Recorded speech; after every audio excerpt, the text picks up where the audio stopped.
या कार्यशाळेला सुरुवात करूया। या कार्यशाळेच्या पहिल्या टप्प्यामध्ये जलसंधारणाचं एक मॉडेल 2011 साली आम्ही मान्य गडकरी साहेबांच्या प्रेरणेतून उभं केलं। त्याची चित्रफीत आपली अवघ्या 4 मिनिटाची आपल्याला दाखवण्यात येते। एक आदिवासी गाव, शेती हाच येथील एकमेव व्यवसाय।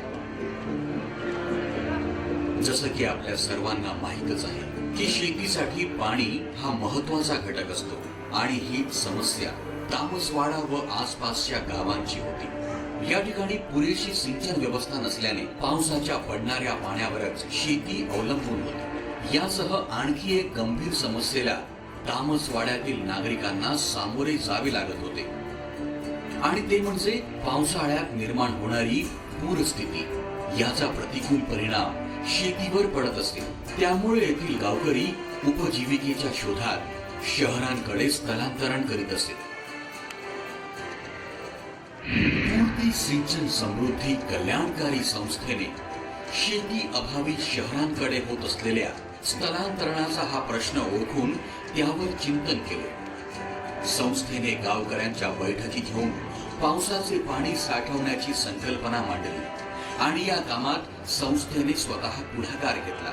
संस्थेच्या या पुढाकाराचा परिणाम म्हणजे पावसाचे पाणी साठवण्याची तंत्रशुद्ध पद्धत, भूजल पुनर्भरण, नाला उपचाराच्या माध्यमातून मृदा व जलसंधारण होय आणि ही संपूर्ण पद्धत माथा ते पायथा या संकल्पनेवर आधारित आहे। या प्रकल्पाला तामसवाडा पॅटर्न असे नाव देण्यात आले आहे। या प्रकल्पाची सुरुवात वर्ष 2011-12 यामध्ये विकास पुरुष माननीय नामदार नितीनजी गडकरी यांच्या प्रेरणेतून व मदतीतून झाली आहे। पाणी हेच जीवन आहे। पूर्ती सिंचन समृद्धी कल्याणकारी संस्थेचे उद्दिष्ट आहे पावसाच्या पडणाऱ्या पाण्याचे सुयोग्य व्यवस्थापन व समृद्ध समपातळी जलसाठा निर्माण करणे, तसेच यामुळे मोठ्या प्रमाणात भूजल पातळी वाढविणे। माथा ते पायथा या संकल्पनेमध्ये माउंटन टॉप म्हणजे माथ्यापासून तर पाणलोट क्षेत्रावरील सर्व पाणी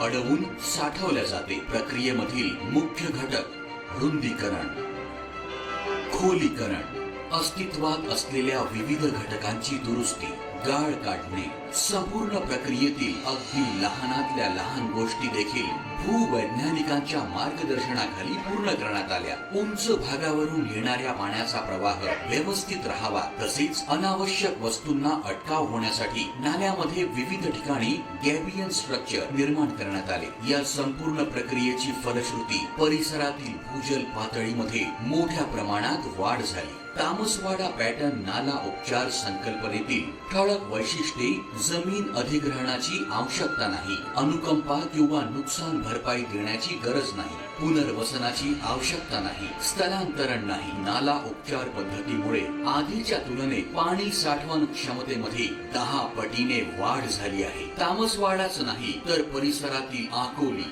जामणी, मसाडा, शिरसमुद्र, बाबुळगाव व बोपापूर या गावांना सुद्धा या प्रकल्पाचा मोठ्या प्रमाणात लाभ मिळाला आहे। पाण्याची उपलब्धता, पुराचा धोका नाही, वृक्ष लागवडीमुळे संपूर्ण क्षेत्र हिरवगार आणि आरोग्यदायी झालं आहे, तसेच मोठ्या प्रमाणात भूजल पातळीतही वाढ झाली आहे। तामसवाडा पॅटर्न नाला उपचार प्रकल्पाच्या आधी जिथे शेतकरी वर्षभरात एकदाच पिकं घेऊ शकत होते, तिथे हा प्रकल्प यशस्वी पूर्ण झाल्यामुळे शेतकरी आता बारमाही पिकं घेऊ लागले आहे।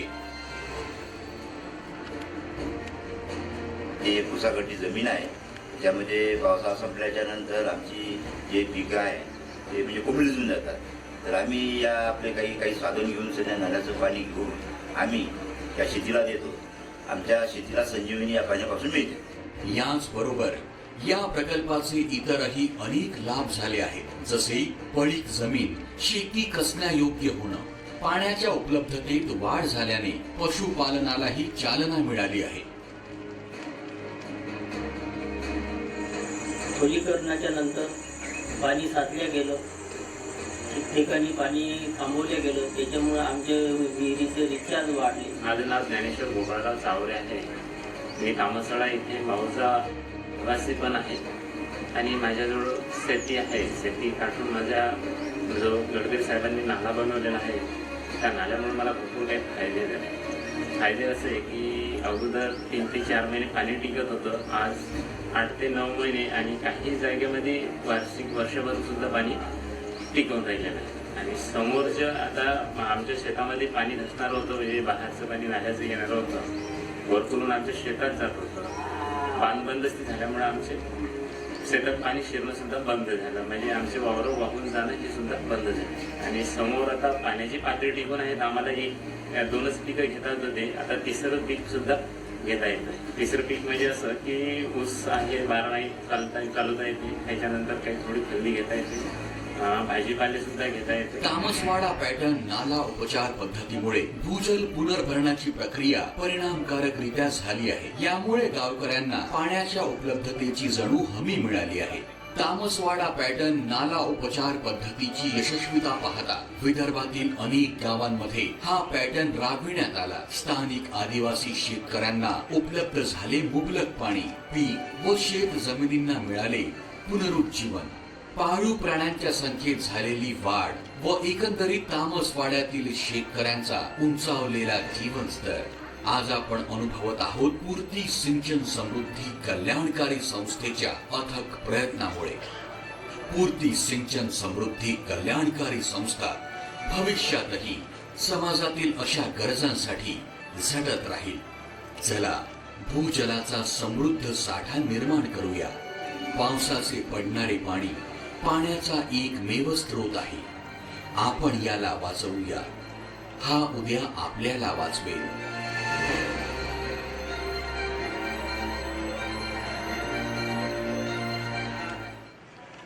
जलसंवर्धनाचा हे प्रयोग अनेक गावामध्ये आता सुरू झाले आहेत आणि आम्हीच एकमेव काम करतो अशी वृत्ती न ठेवता आपल्याप्रमाणे अनेक लोक चांगलं काम करतात आहे जलसंधारणाच्या विषयामध्ये. त्यापैकी कर्नल सुरेश पाटील साहेब आपल्यामध्ये उपस्थित आहेत. खडकवासला धरणाचं त्यांनी पुनरुज्जीवनाचं काम अतिशय उत्कृष्ट आणि आदर्श असं केलं आहे. त्यांचं जे काही सादरीकरण आहे ते आपण दाखवूया. पाणी पुणेकरांना कधी मिळणार पाणी? अगं कसं आणि कुठून मिळणार पाणी? खडकवासला आणि त्याच्यावरची पानशेत, टेमघर, वरसगाव ही धरणं तर कोरडी पडली आहेत. आडातच नाही तर पोऱ्यात कुठून येणार? अहो पण गेल्या वर्षी तर पुणे परिसरात पुरेसा पाऊस पडलाय ना, मग पाणी गेलं कुठे? अगं धरणात पाणी साठलं तरच पुणेकरांना मिळणार ना. पाणी धरणात साठतच नाही, बहुतेक तर वाहूनच जातं. म्हणजे काय? हे असं कोड्यात नका बोलू बाई, नीट काय ते सांगा ना. मग काय, महात्मा ज्योतिबा फुले यांनी 1879 साली खडकवासला धरण बांधलं. तेव्हा त्याची साठवण क्षमता होती 4 TMC आणि पुण्याची लोकसंख्या होती 4 लाख. आता पुण्याची लोकसंख्या आहे 50 लाख आणि धरणात पाणी साठतं फक्त 1.25 TMC. काय? अहो पण धरणाची साठवण क्षमता तर 4 TMC आहे असं तुम्हीच म्हटलात ना आता. अगं हो, पण महात्मा ज्योतिबांनी खडकवासला धरण बांधलं त्याला 135 वर्ष झाली. या 135 वर्षात धरण गाळानं 60% भरलंय. काय? आणि आजपर्यंत हा गाळ काढलाच नाही. अगो बाई, कितीही पाऊस झाला तरी धरण पूर्ण क्षमतेनं भरूच शकत नाही. मग कशी भागणार आपली तहान? आणि फक्त खडकवासलाच नाही, तर महाराष्ट्रातील प्रत्येक धरणाची हीच अवस्था आहे. काय? आज जे महाराष्ट्रावर भीषण पाणी संकट आले ना ते याचमुळे. अगो बाई असे होय?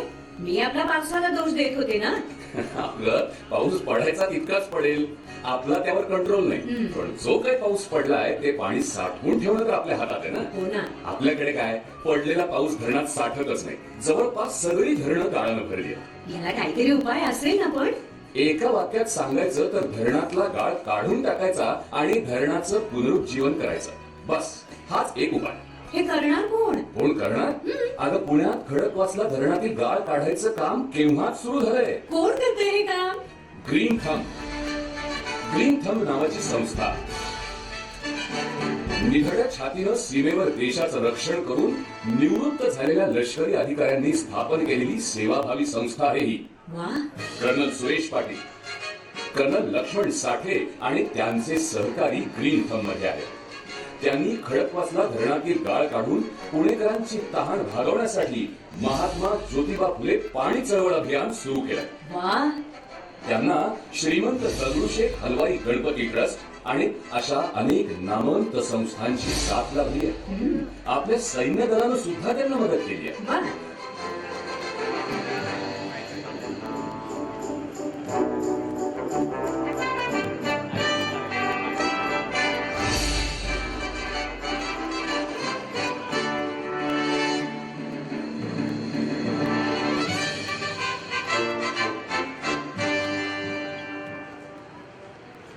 ग्रीन थंबनं आतापर्यंत 7 लाख ट्रक पेक्षा अधिक गाळ खडकवासला धरणातून काढला. 7 लाख ट्रक. पण म्हणजे हे काम पूर्ण झालं की काय? अगं ही तर सुरुवात आहे.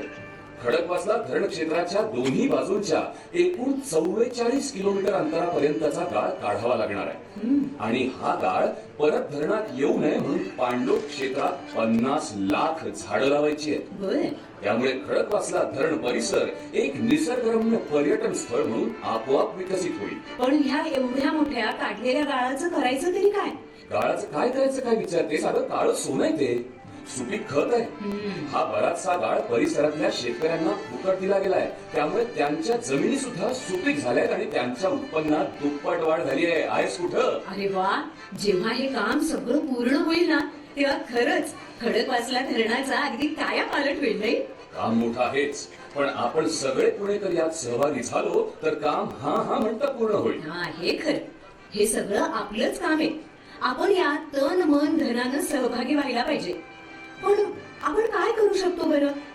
आपण हाऊसिंग सोसायटी, आपलं मित्रमंडळ यांच्यातर्फे वृक्षारोपण करू शकतो. या अवाढव्य कामातील आपला खारीचा वाटा म्हणून आपल्या क्षमतेप्रमाणे आर्थिक भारही उचलू शकतो. हा. दिलेल्या आर्थिक मदतीवर ATG अंतर्गत टॅक्स बेनिफिट सुद्धा मिळणार आहे. एकदा खडकवासला धरणाला भेट द्या म्हणजे झालेला बदल सहज दिसेल तुम्हाला. अगदी खरंय तुमचं. धरणं जपली तरच आपण जगू. मंडळी, तुम्ही सुद्धा ग्रीन थंबनं सुरू केलेल्या या कामात सहभागी व्हा. महाराष्ट्रातली आणि देशातली धरणं अशीच गाळमुक्त केली तर आपला देश सुजलाम सुफलाम होईल. पाणी समस्या औषधाला सुद्धा शिल्लक राहणार नाही. अगदी बरोबर. आणि याची सुरुवात पुण्यातल्या खडकवासला धरणापासून झालीच आहे. आता हे काम भारतभर नेण्यासाठी ग्रीन थंबच्या महात्मा ज्योतिबा फुले पाणी चळवळ अभियानात तुम्ही पण सहभागी व्हा. लक्षात ठेवा, पाणी धरणात असेल तरच शहर जगतील, कारखान्यांना बांधकामांना पाणी मिळेल. धरणात पाणी असेल तरच शेती पिकेल, देशाला जगवेल. ग्रीन थंबच्या कार्यात सहभागी होण्यासाठी आजच संपर्क साधा. चला करूया जलक्रांती. शेतीमध्ये होईल हरित क्रांती, देशामध्ये अर्थक्रांती. महात्मा ज्योतिबा फुले पाणी चळवळ अभियान. आदरणीय विचारमंचावर सर्व मान्यवर प्रेक्षक, राहतील सर्व मान्यवर बंधू भगिनो आणि आमचे प्रेरणास्थान आणि खऱ्या अर्थाने जे ॲग्रो विजन आहे ते विजन काय असतं ते साहेबांच्याकडून आम्ही गेल्या वर्षी ऐकलंय आणि बघितलंय. ह्या देशाला खरं विजनरीज पाहिजेत. त्याच्यापैकी आमचे गडकरी साहेब आहेत. कारण हा विषय घेऊन आम्ही गेले 10-15 वर्ष खूप फिरलो. स्वतःला मान्यवर समजणाऱ्यांच्याकडे गेलो, पण ती मंडळी दृष्टीहीन होती, त्यांना समजलं नाही. पण साहेब जेव्हा आमच्याकडे गेल्या वर्षी आले आणि त्याच्यासाठी कारणीभूत 2 व्यक्ती आहेत, मला त्यांचा खरंच गौरव करूशी वाटतो. कारण चांगल्या विषयाला कसं पुढे घेऊन जायचं हे आमचे जामदार साहेब इथं आहेत आणि ते अजून सुद्धा बघा बॅकस्टेजच काम करतात. ही मंडळी आमचे जामदार साहेब आहेत आणि माधव कोटस्थाने साहेबांनी आवर्जून साहेबांना गेल्या वर्षी घेऊन आले. आणि साहेबांचं खरं असतं त्यावेळी तो विषय नव्हता, तरी साहेबांना ह्या 2 व्यक्तींनी कन्व्हिन्स केलं की साहेब बघा की हे भूतपूर्व सैनिक समाजासाठी किती मोठं राष्ट्र निर्मितीचं काम करतायत. आणि साहेब आल्यापासून हे विजन स्टेटमेंट झालेलं आहे. आणि साहेबांनी स्वतः भेट दिल्यानंतर हा विषय इतका मोठ्या प्रमाणात वर गेला की अमेरिकेतून आम्हाला बोलवणं आलं साहेबांच्या आशीर्वादामुळे. तिथं हा आम्ही विषय मांडला आणि हे एक रोल मॉडेल म्हणून ती लोक बघतायत. आणि पुढच्या आठवड्यात तिथली अमेरिकन वॉटर वर्कची लोक 2 दिवसाचा सेमिनार करणार आहेत साईटवरती. सीइंग इज बिलिव्हिंग म्हणून ती लोक विचार करतात. त्यांच्याकडे सायंटिफिक टेक्नॉलॉजी आहे, ते रियूज, रिसायकल, डिसॅलिनेशन करतात. पण हे निसर्गाची जी बाउंड्री आहे, जी पाण्यात फुकट चाललेली आहे, ते त्यांना आम्ही सांगू शकलो. आणि ते खरं साहेबांच्या मुळे झालं. आणि गेल्या आठवड्यामध्ये वॉटर वीक मध्ये सुद्धा साहेबांनी हा विषय राष्ट्रपतींच्या समोर मांडला.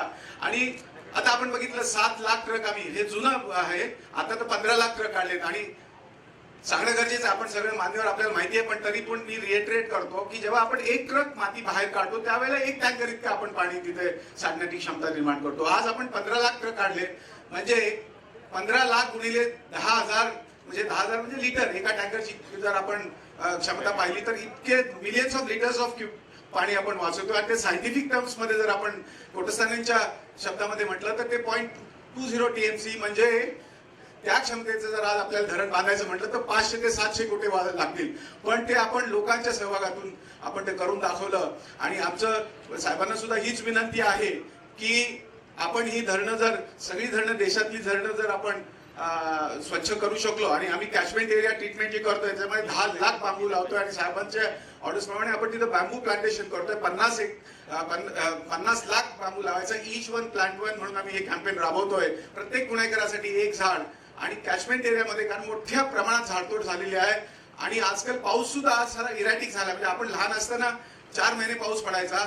आजकाल 4 महिन्याचा कोटा 15 दिवसात किंवा एका आठवड्यात किंवा एका महिन्यात अक्षरशः म्हणजे ज्याला म्हणतो ना क्लाउड बस सारखा धबाधबा पाऊस पडतो आणि 1 ते 1.5 फूट माती खाली वाहून देते. म्हणजे धरणात आहे पाणी कमी आणि माती जास्त. आणि ही माती म्हणजे त्याचे कॅस्केडिंग मध्ये हे काळं सोनं आहे. जसं मगाशी सांगितलं आम्ही ज्या शेतकऱ्यांना ही माती दिली त्याचं उत्पन्न जो 2.5-3 पोती घेत होता तो आज 12 पोती धान्य घ्यायला लागला. तर ह्याचे कॅस्केडिंग बाकी बेनिफिट्स आहेत. आपण इव्हॅपोरेशन कमी होण्यासाठी आपण तिथं झाडं जवळ लावतोय. पाण्याच्या कडेने निसर्गरम्य स्थळ झालेलं आहे. पक्ष्यांसाठी झाडं लावतोय. आणि विशेष म्हणजे की एक थोडं ब्रेनस्टॉर्मिंग सर्वांसाठी सांगून थांबतो. जेव्हा आपण 47 साली देश स्वतंत्र झाला तेव्हा आपल्याकडे 5,000 धरणं होती. त्यावेळेला आपल्याकडे 50 लाख समजा हायपोथेटिकली बादल्या पाणी होतं. फक्त 33 कोटी जनता होती. आज आपल्याकडे धरणात गाळ असल्यामुळे फक्त 25 लाख बादल्या पाणी आहे आणि 133 कोटी लोकांना आपल्याला हे पाणी जर पुरवायचं असेल तर only answer is to desilt all the dams in this country. आणि माझी विनंती सर्वांनाही राहील की आपले सगळे पाण्याचे जे मंडळी आहेत त्यांना 1 दिवसाचा सेमिनार आपण जर पुण्यात घेतला आणि हा विषय त्यांनी सीइंग इज बिलिव्हिंग त्यांनी पाहिल्यानंतर आपण देशभर पुढच्या 3 वर्षात जर सगळी धरणं करू शकलो तर आजच्या घटकेला जेवढं पाणी देशात आहे ते त्याच्या दुप्पट पाणी होईल आणि एक सुद्धा शेतकरी आत्महत्या करणार नाही आणि खऱ्या अर्थाने अर्थक्रांती होईल आणि जीडीपी सुद्धा 4 ते 5% पुढे जाऊ शकेल. आणि मला संधी दिल्याबद्दल मी सर्व नागपूरकरांचा आणि विशेषतः जामदार साहेब आणि आमचे माधव कोटास्थाने साहेबांचा ऋणी आहे.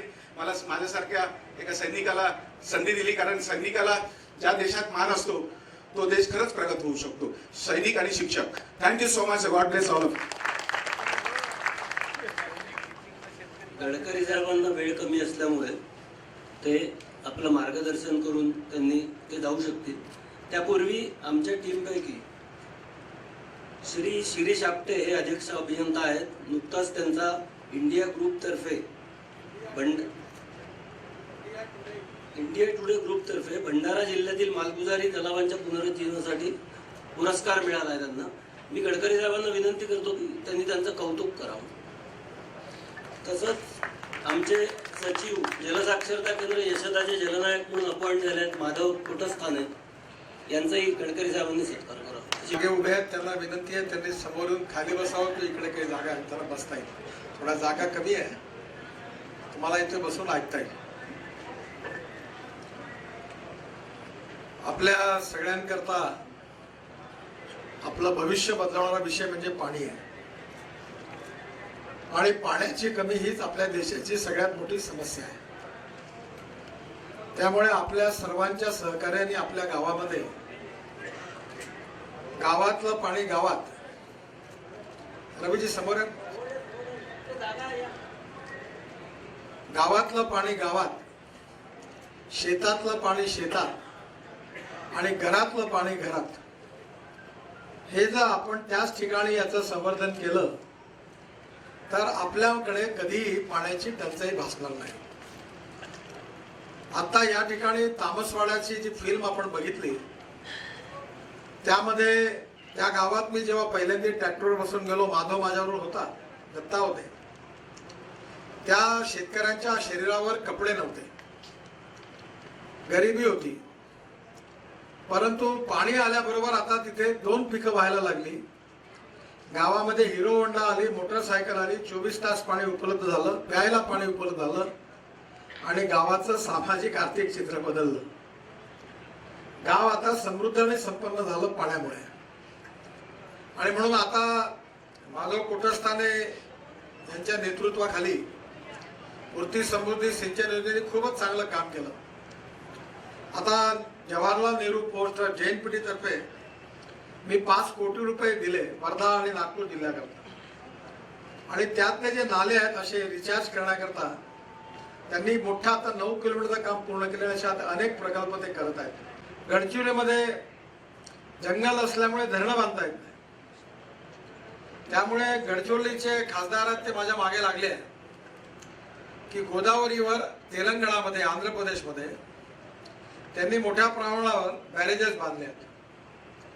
तर त्यांचं म्हणणं आहे की आपण जर वैनगंगेवर आपले बॅरेजेस बांधले तर गडचिरोली जिल्ह्यामध्ये देखील पाणी मोठ्या प्रमाणात उपलब्ध होईल.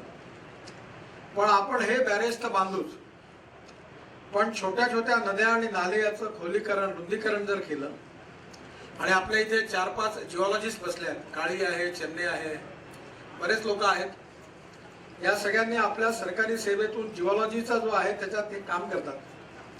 त्यामुळे आपल्याला हे सगळे मार्गदर्शन करतात. त्याचा आधार घेऊन जर हे काम, ही चळवळ, जशी आता कर्नल साहेबांनी सांगितलं, पाटील साहेबांनी, की त्यांनी पुण्याच्या खडकवासला धरणाची कॅपॅसिटी वाढवली. कचरा 15 लाख टन नाही, गाळ किती, 25 लाख ट्रक ना, 25 लाख ट्रक गाळ काढला. या गाळ ज्या शेतीत टाकला त्या शेतीतून पुष्कळ फायदा मिळाला. त्यामुळे मी आता यावर्षी एक कार्यक्रम घ्यायचा ठरवला की नागनदीला 1 मीटर खोल जायचं आणि गाळ काढायचा, आणि हा सगळा गाळ जो आहे हा शेतीमध्ये नेऊन शेतकऱ्यांना हजारो ट्रॅक्टर लावून हा गाळ त्यांना मोफत मिळाला. आणि हा जर गाळ त्यांना मोफत मिळाला तर हे नैसर्गिक खत मिळेल आणि नागनदी देखील आपल्याला शुद्ध करण्याकरता उपयोग होईल, हा गाळ जाईल. त्यामुळे लोकसहभागाचा याच्यात महत्वाचा प्रतिसाद आहे. आणि म्हणून हे जे काही प्रेझेंटेशन आपल्या समोर केलेलं आहे, यातून आपल्या गावामध्ये आमदार खासदारांनी आपल्या मतदार क्षेत्रामध्ये अशा प्रकारचं जर काम केलं तर आपण मोठ्या प्रमाणावर आपल्या भागातलं चित्र बदलवू शकतो. आपल्या शेतकऱ्याला आत्महत्या करण्याची वेळ राहणार नाही. आता आपण आपटे साहेबांचा सत्कार केला, ते इरिगेशन डिपार्टमेंटमध्ये सुप्रीम इंजिनियर आहे. त्यांनी स्वतः पुढाकार घेऊन भंडारा गोंदिया जिल्ह्यातले मालगुजारी तलावातला गाव बाहेर काढला, आणि तो काढल्यामुळे तिथे पाण्याचं संवर्धन झालं. तिथेही असं चित्र बदललं. आणि म्हणून इंडिया टुडेनी देशामध्ये असं काम करणाऱ्या काही लोकांचा सत्कार केला, त्यात त्यांचं नाव आलं आणि दिल्लीमध्ये त्यांचा सत्कार झाला. एक शासकीय अधिकारी मनात आणलं तर किती चांगलं काम करू ते उदाहरण आहे. आणि आपल्या इथे पण असे अनेक लोक आहेत, त्या L&Tच्या याच्यात काम करणाऱ्या, त्यांच्या प्रमुख या ठिकाणी उपस्थित आहेत. L&T काम करतं, टाटा काम करतं, बजाज फाउंडेशन काम करतं, आपण काम करतो, खूप लोक आहेत. पण ही चळवळ इतके मोठे प्रश्न, अजून बरेच लोक इथे उपस्थित, सगळ्यांची नावं घेणं मला शक्य नाही झाली. तेव्हा ही चळवळ केवळ सरकारच्या माध्यमातून नाही, तर गिरीश भाऊंनी सुरुवातीला मोहनधारी असताना त्यावेळी वनराई बांधाऱ्याची योजना आणली की आपल्याकडे खताच्या ज्या बॅग आहेत त्या फुकट आहेत, सिमेंटच्या खताच्या, त्यात नाल्यातली रेती भरायची आणि ती रेती भरून तो नाला पाणी अडवायचं. केवळ हे जरी केलं तरी ते पाणी दूरवर अडवलं जाईल आणि आपल्या विहिरींना पाणी येतं. आता हेच करताना श्रमदानाने तो नाला खोलीकरण करायचं, रुंदीकरण करायचं, आणि मग बॅग घेऊन जरी पाणी अडवलं तरी आपला प्रश्न सुटेल. अनेक प्रकारचं मार्गदर्शन आता या सत्रात आपल्याला मिळणार आहे. भारत सरकारतर्फे तरी आम्ही अशा इनोव्हेशन योजनांकरता चेक डॅम, ब्रिज कम बंधारा, रबर बंधारा, नंतर नदी नाल्यांचं खोलीकरण करणं, तलाव साफ करणं, तलावातला गाळ उपसून काढणं, जुने ब्रिजेस जे आहे करणं त्याचं बंधाऱ्यात रूपांतर करणं, अशा अनेक इनोव्हेटिव्ह योजनांकरता 6,000 कोटी रुपये मंजूर करून अशी योजना आम्ही सुरू करण्याचा विचार करतो आहे. आणि या सगळ्या योजनेतून आपल्या गावात जर आपण हे काम केलं तर जमीन ॲक्वायर्ड करायची गरज नाही, कोणाला त्यातून बेरोजगार करायची गरज नाही, रस्ते, गाव, घरं नुकसान होणार नाही, आणि आहे त्यातच पाण्याचं संवर्धन झाल्यामुळे 24 तास विहिरीवर पाणी राहील, पंप चालेल, 24 तास प्यायला पाणी राहील, आणि पाणी आलं तर शेतकऱ्याचं उत्पन्न 2.5 पटीने वाढेल. आणि त्यात जर आपण ड्रीप सारखी व्यवस्था केली तर गावाचं चित्र बदलेल. एकीकडे समुद्रामध्ये आपण जेवढा पाऊस पडतो तेवढं 70% पाणी समुद्रात वाहून जातं, आणि म्हणून मी मंत्री म्हणून ठरवलं की पहिले समुद्रात जाणारं पाणी थांबवलं पाहिजे. त्यामुळे मी रिव्हर कनेक्टिव्हिटीची जी योजना होती की गंगेचं आणि ब्रह्मपुत्रेचं पाणी कावेरीपर्यंत जोडायचं, तर मी सांगितलं ही योजना आपण उलटी करूया. आपण छत्तीसगडच्या महानदीपासून सुरू करू आणि गोदावरीत जे पाणी समुद्राचं ते पाणी पूर्ण वाचवू आणि वाचवत वाचवत तेलंगणा, तामिळनाडू, कर्नाटक, आंध्र आणि महाराष्ट्र या सगळ्याला आपण सीच्या पाण्यामध्ये स्वयंपूर्ण करून टाकू आणि मग हे पाणी वापरल्यावर कमी पडेल तेव्हा मग आपण ब्रह्मपुत्रेतलं गंगेचं पाणी बंगालमधून, ओरिसातून मग महानदीत आणू. पण पहिले आहे ते पाणी समुद्रात चाललं ते तर आपण पहिले वाचू. आणि मग आता या 8 लाख कोटी रुपये खर्च करून 30 प्रकल्प होणार होते. त्यातल्या पहिल्या 5 प्रकल्पाची सुरुवात या 3 महिन्यात आम्ही करणार आहोत. आणि परवा संजय खोलापूरकरांनी मला अतिशय चांगली योजना सांगितली की आपलं कालेश्वर धरण जे आहे तेलंगणा आणि महाराष्ट्र सीमेवर, तिथून थोडं पुढे घेऊन पाणी, गोदावरीत खूप पाणी आहे, ते पाणी तिथून आपण कोणतं धरण नागार्जुन सागर मध्ये न्यायचं. नागार्जुन सुगरचं पाणी जे आहे ते पेन्नार मध्ये कोणती नदी ती सोमशिला धरणात सोडायचं आणि सोमशिला धरणातून सरळ म्हणजे एकंदर 1100 किलोमीटर होईल पाण्याचा प्रवास. आणि हे पाणी आपण तामिळनाडूमध्ये मद्रासच्या पलीकडे न्यायचं जिथे प्यायला पाणी नाही. कर्नाटक आणि तामिळनाडू रोज भांडणं सुरू आहे. हे पाणी जर तिथे पोहोचलं तर तामिळनाडूमध्ये कर्नाटकच्या कावेरीचं पाणी न्यायची गरज पडणार नाही.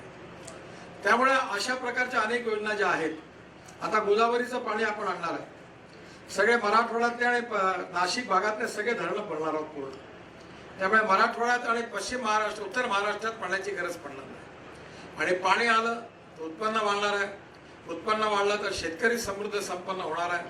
शेतकऱ्याच्या हातात पैसा आला तर तरुण मुलांच्या हाताला रोजगार मिळणार आहे. आणि शहरातले जे गावातले लोक आहेत ते पुन्हा गावाकडे वापस जाणार आहे आणि स्मार्ट शहरासारखे स्मार्ट विलेजेस होणार आहे आणि गावं समृद्ध आणि संपन्न. यातला कळीचा मुद्दा आहे पाणी. आणि म्हणून पाण्यावर ज्यांनी चांगलं काम केलं त्यांना आपण आज बोलवलंय. त्यांच्या सगळ्यांचं प्रेझेंटेशन आहे.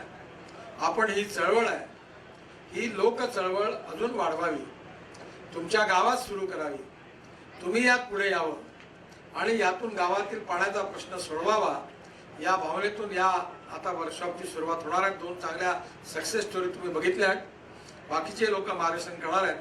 आपण त्याचा आनंद घ्यावा आणि इथून जी प्रेरणा मिळेल त्याप्रमाणे काम करावं अशी विनंती करतो.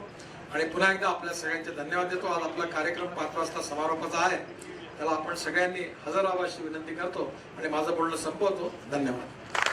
मी फक्त आपल्याकडनं जाण्याची अनुमती मागतो, बाकी लोक इथेच थांबणार. धन्यवाद. या क्षेत्रामध्ये व्हॉलेंटरी काम करत असताना निसर्गाचा न करता रास, विज्ञानाचा करूया विकास ही संकल्पना ठेवून प्रामुख्याने विद्यार्थ्यांसोबत काम करत आलो.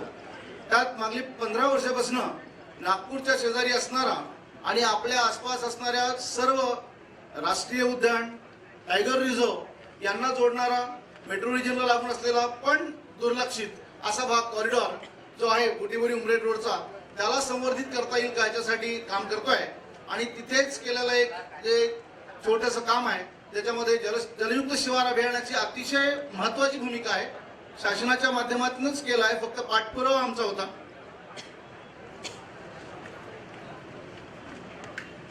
त्या आता याच्यामध्ये हा एक सर्वे आम्ही प्रामुख्याने केला, ते गुगल. आणि याच्यात आपल्याला माहिती आहे की पाण्यासाठी जी वनवन आहे ती आपल्या सर्वांना ज्ञात आहे. लहान मुलं, आबालवृद्ध गावांमध्ये सर्व चित्र आहे. यावर्षी आम्ही ट्रॅक्टरनी वन्यजीवांसाठी पाणी पुरवठा केला. त्यासाठी आम्हाला बेरार फायनान्सनी ट्रॅक्टर आणि ते टँकर CSR मध्ये उपलब्ध करून दिलं. त्यात आम्ही कॅमेरा ट्रॅप्स लावले तर रात्री कॉर्निवर सुद्धा तिथे पाणी प्यायला आलेले आहेत. आणि वॉटर स्कॅर्सिटी किती असते त्याचा अनुभव आपल्याला त्यातनं आलेला आहे. त्या एरियामध्ये जो status of surface water run of जो आहे प्रत्येक सीझन मध्ये तो कसा असतो हे ज्ञात आपल्याला आहे. ते तिथलं गुगल चित्र आहे. त्यात वेगवेगळे नॅचरल स्ट्रीम्स ते कसे वाहत होते आणि त्याचा परिणाम जेव्हा जलयुक्त शिवारच्या माध्यमातून काम सुरू केलं तर आपण बघताय मी जिथे काम करतो तिथे हितभर पण माती नाही आहे, पूर्ण दगड आहे. महत्वाचं म्हणजे ओपन खडक आहे. आमचे जिओलॉजिस्ट महाजन साहेब ते अनेकदा मला इथे आल्यावर सांगत होते की इथं पाणीच नाही आहे, तुम्ही काय करणार आहात, 500-600 फूट गेलं तरी पाणी मिळत नाही. पण नंतर हे जे सरफेस वॉटर कन्झर्वेशनची ऍक्टिव्हिटी सुरू झाली तर आता बऱ्यापैकी त्याचे परिणाम काय आहेत ते आपल्याला इथे दिसते आहे. त्याच्यात जेव्हा पहिलं केलेलं काम होतं जलयुक्तचं, आपण पाहिलं नाला खोलीकरण झालं ते झालं, आणि त्याच्यानंतर जुलै 2016 तो पहिला जो चित्र होतं ते जुलै 2015 मधलं होतं पाण्याची स्थिती. आणि जुलै 2016 मध्ये जेव्हा पाऊस आला तेव्हा त्याचं जे पाणी दिसतं आहे आपण नाला खोलीकरण केलेलं, आणि तो एक तलाव आहे तो कसा भरलेला आहे. त्याच्यात सोबतच त्याच्या जवळपास 1 किलोमीटरच्या प्रिमायसेस मध्ये ज्या विहिरी आहेत त्या विहिरींची स्थिती आपल्याला बघता येते. एक विहीर अगदी सरफेस पर्यंत पाण्याने भरलेली आहे, एक तोंडी बांधली असल्यामुळे कदाचित 5-6 फूट खाली दिसत आहे, पण ती पण एकदम सरफेस वॉटर पर्यंत कव्हर झालेलं आहे. आता हे वॉटर आम्ही थोडं मॉनिटर करत गेलो की दर 3 महिने त्याची काय स्थिती आहे, आणि त्या स्थितीमध्ये जे आता उन्हाळ्याच्या सुरुवातीला फरवरी ते एप्रिलच्या दरम्यान वेगवेगळ्या ठिकाणी जे वॉटर मेजर्स केले आणि त्याच्यानुसार जे फोटोग्राफ्स घेतले त्याच्यात आपल्याला दिसतंय पाणी कमी झालं पण अजून त्याच्यामध्ये पाणी आहे. आणि या पाण्याचा जो उपयोग आहे तो अशा प्रकारे वाईल्ड लाईफला प्रामुख्याने झालेला आहे, कारण ते क्षेत्र कॉरिडॉर आहे. माझा वन विभागाला सुद्धा मी 2007 साली एक प्रस्ताव दिलेला आहे की तो एरिया कन्झर्वेशन रिझर्व व्हावा, मुनिया कन्झर्वेशन रिझर्व. पण आपली जी सिस्टम आहे त्याच्यानुसार 10 वर्ष पार झाले, कदाचित रजत महोत्सवापर्यंत व्हावेत अशी अपेक्षा करतो. कारण रिपोर्ट गेला सीएम साहेब बसले आहेत, रेड्डी साहेब म्हणून पुन्हा एकदा सांगतो, त्यांना प्रकल्प ज्ञात आहे. तर जर खरंच हे सगळं करू शकलो तर लोकांच्या सहभागाने जंगलाचं व्यवस्थापन आणि जल जमीन जंगल तिन्ही वाचेल. तर तिथे हे वाईल्ड लाईफ सगळे हे कॅमेरा ट्रॅप्स आम्ही जून महिन्यामध्ये लावले होते की रात्री कोण येतं. दिवसा येणारे प्राणी आम्ही बघितले आहेत, दिवसा बरीच हार्बिवर्स आले पण रात्री कॉर्निवर्स आलेत, काही पक्षी आलेत, पक्षी सुद्धा तिथे आलेले आहेत. हे फॉरेस्ट डिपार्टमेंट बरीच फॉरेस्ट लँड आहे, त्याच्यात मात्र आम्हाला चांगलं सहकार्य वन विभागाने केलं आहे, मी त्यांना धन्यवाद देतो मनापासून. आणि तिथे जवळपास 100 हेक्टरमध्ये 20,000 डीप सीसीटी यावर्षी त्या भागामध्ये त्यांनी केले. आणि या डीप सीसीटीचा जो परिणाम आहे तो तुम्हाला पुढच्या चित्रात दिसेल की पहिल्याच पावसात काय चमत्कार झाला.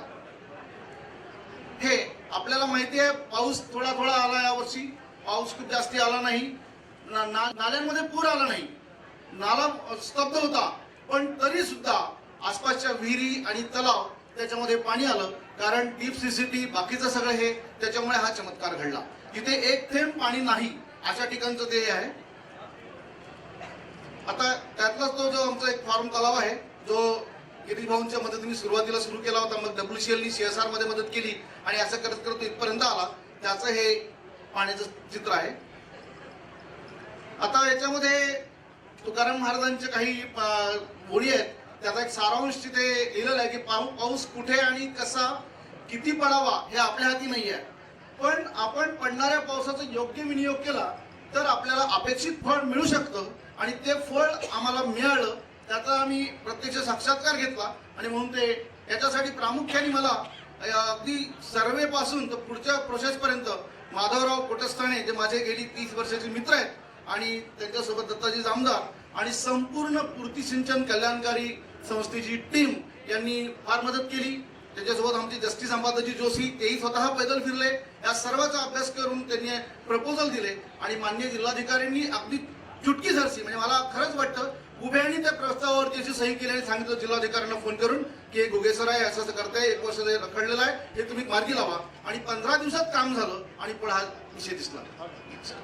तर म्हणून मी म्हणेल की आपल्याला जर खरंच पुढे हे सगळं टिकवायचं असेल, be care, make sure when we leave this earth it would be in a better environmental situation than it was when we were born. So conserve drop for more crop, conserve drop for more crop. आणि याच्यामध्ये धन्यवाद देण्यापूर्वी आपले माजी पंतप्रधान अटल बिहारी वाजपेयी यांचे एक अतिशय मौलिक 4 ओळी आहेत, त्या मला आपल्यासमोर प्रस्तुत करा असं वाटतात.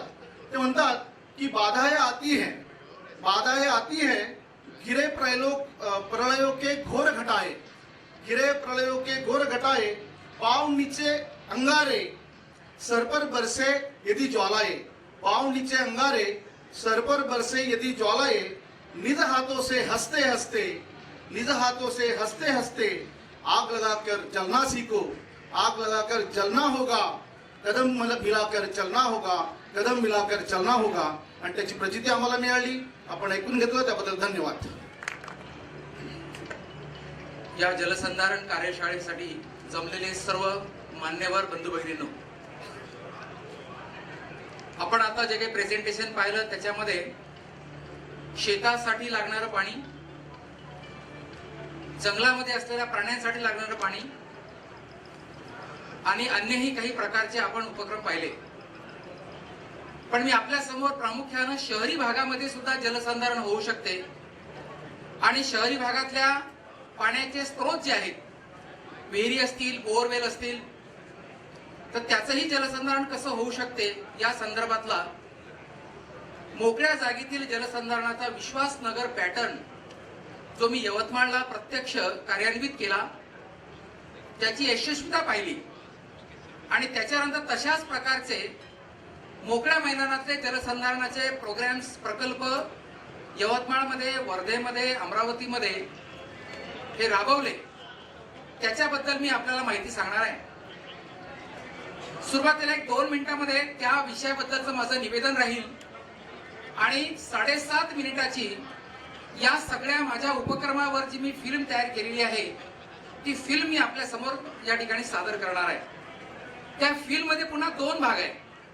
एका भागामध्ये मी जो विश्वासनगर पॅटर्न जलसंधारणाचा शहरी भागातल्या मोकळ्या जागेतला केला तो कसा केला त्या संदर्भातलं विवेचन आहे आणि उर्वरित भागामध्ये दूरदर्शन मालिकांनी, चॅनलनी त्याची दखल घेतली, ते दखल जी आहे त्या दखलाचा वृत्तांत हा त्या फिल्ममध्ये राहणार आहे.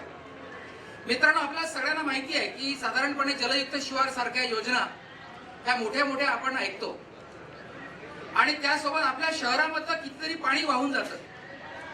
जसं आता नामदार नितीनजी गडकरींनी या ठिकाणी सांगितलं की पहिल्यांदा आपलं जे समुद्रात पाणी वाहून जाते ते किमान आपण अडवू आणि जमिनीमध्ये ते जिरवू, म्हणजे आपल्या पाण्याची पातळी वाढेल.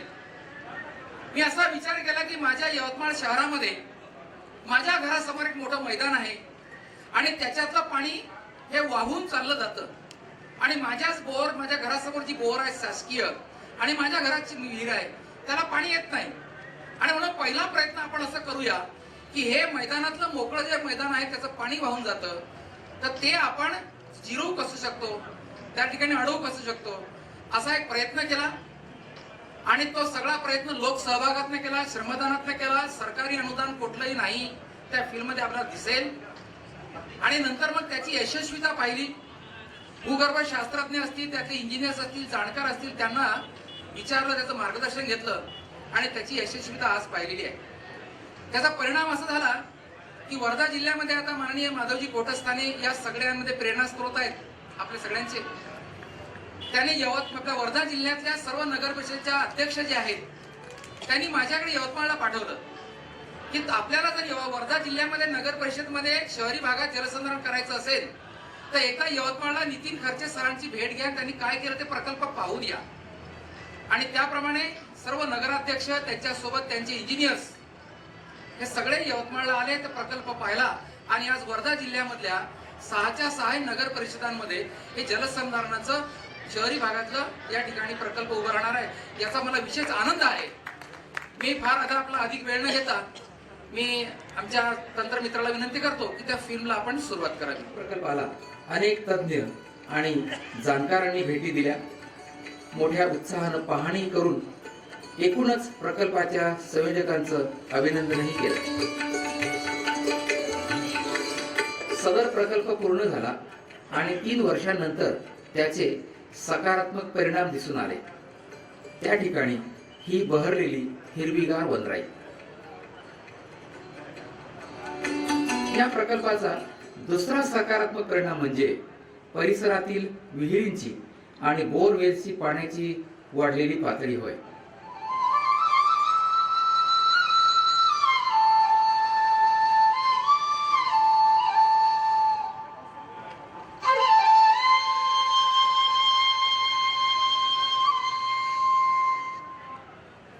याच मैदानात एक बोरवेल आहे.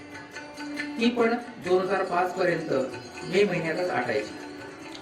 बोरवेलचे जल पुनर्भरण करण्याची ही योजना झाली. बोरवेल्सच्या सभोवताली 3 फूट रुंद आणि 7 फूट खोल असा खंदक तयार केला. बोरवेल्सच्या सभोवताली खंदक खोदून पूर्ण झाल्यावर ओबडधोबड दगडांचा पहिला थर दिला. अशा प्रकारे बोरवेल भोवतीचा खड्डा श्रमदानाने दगडांनी भरण्यात आला.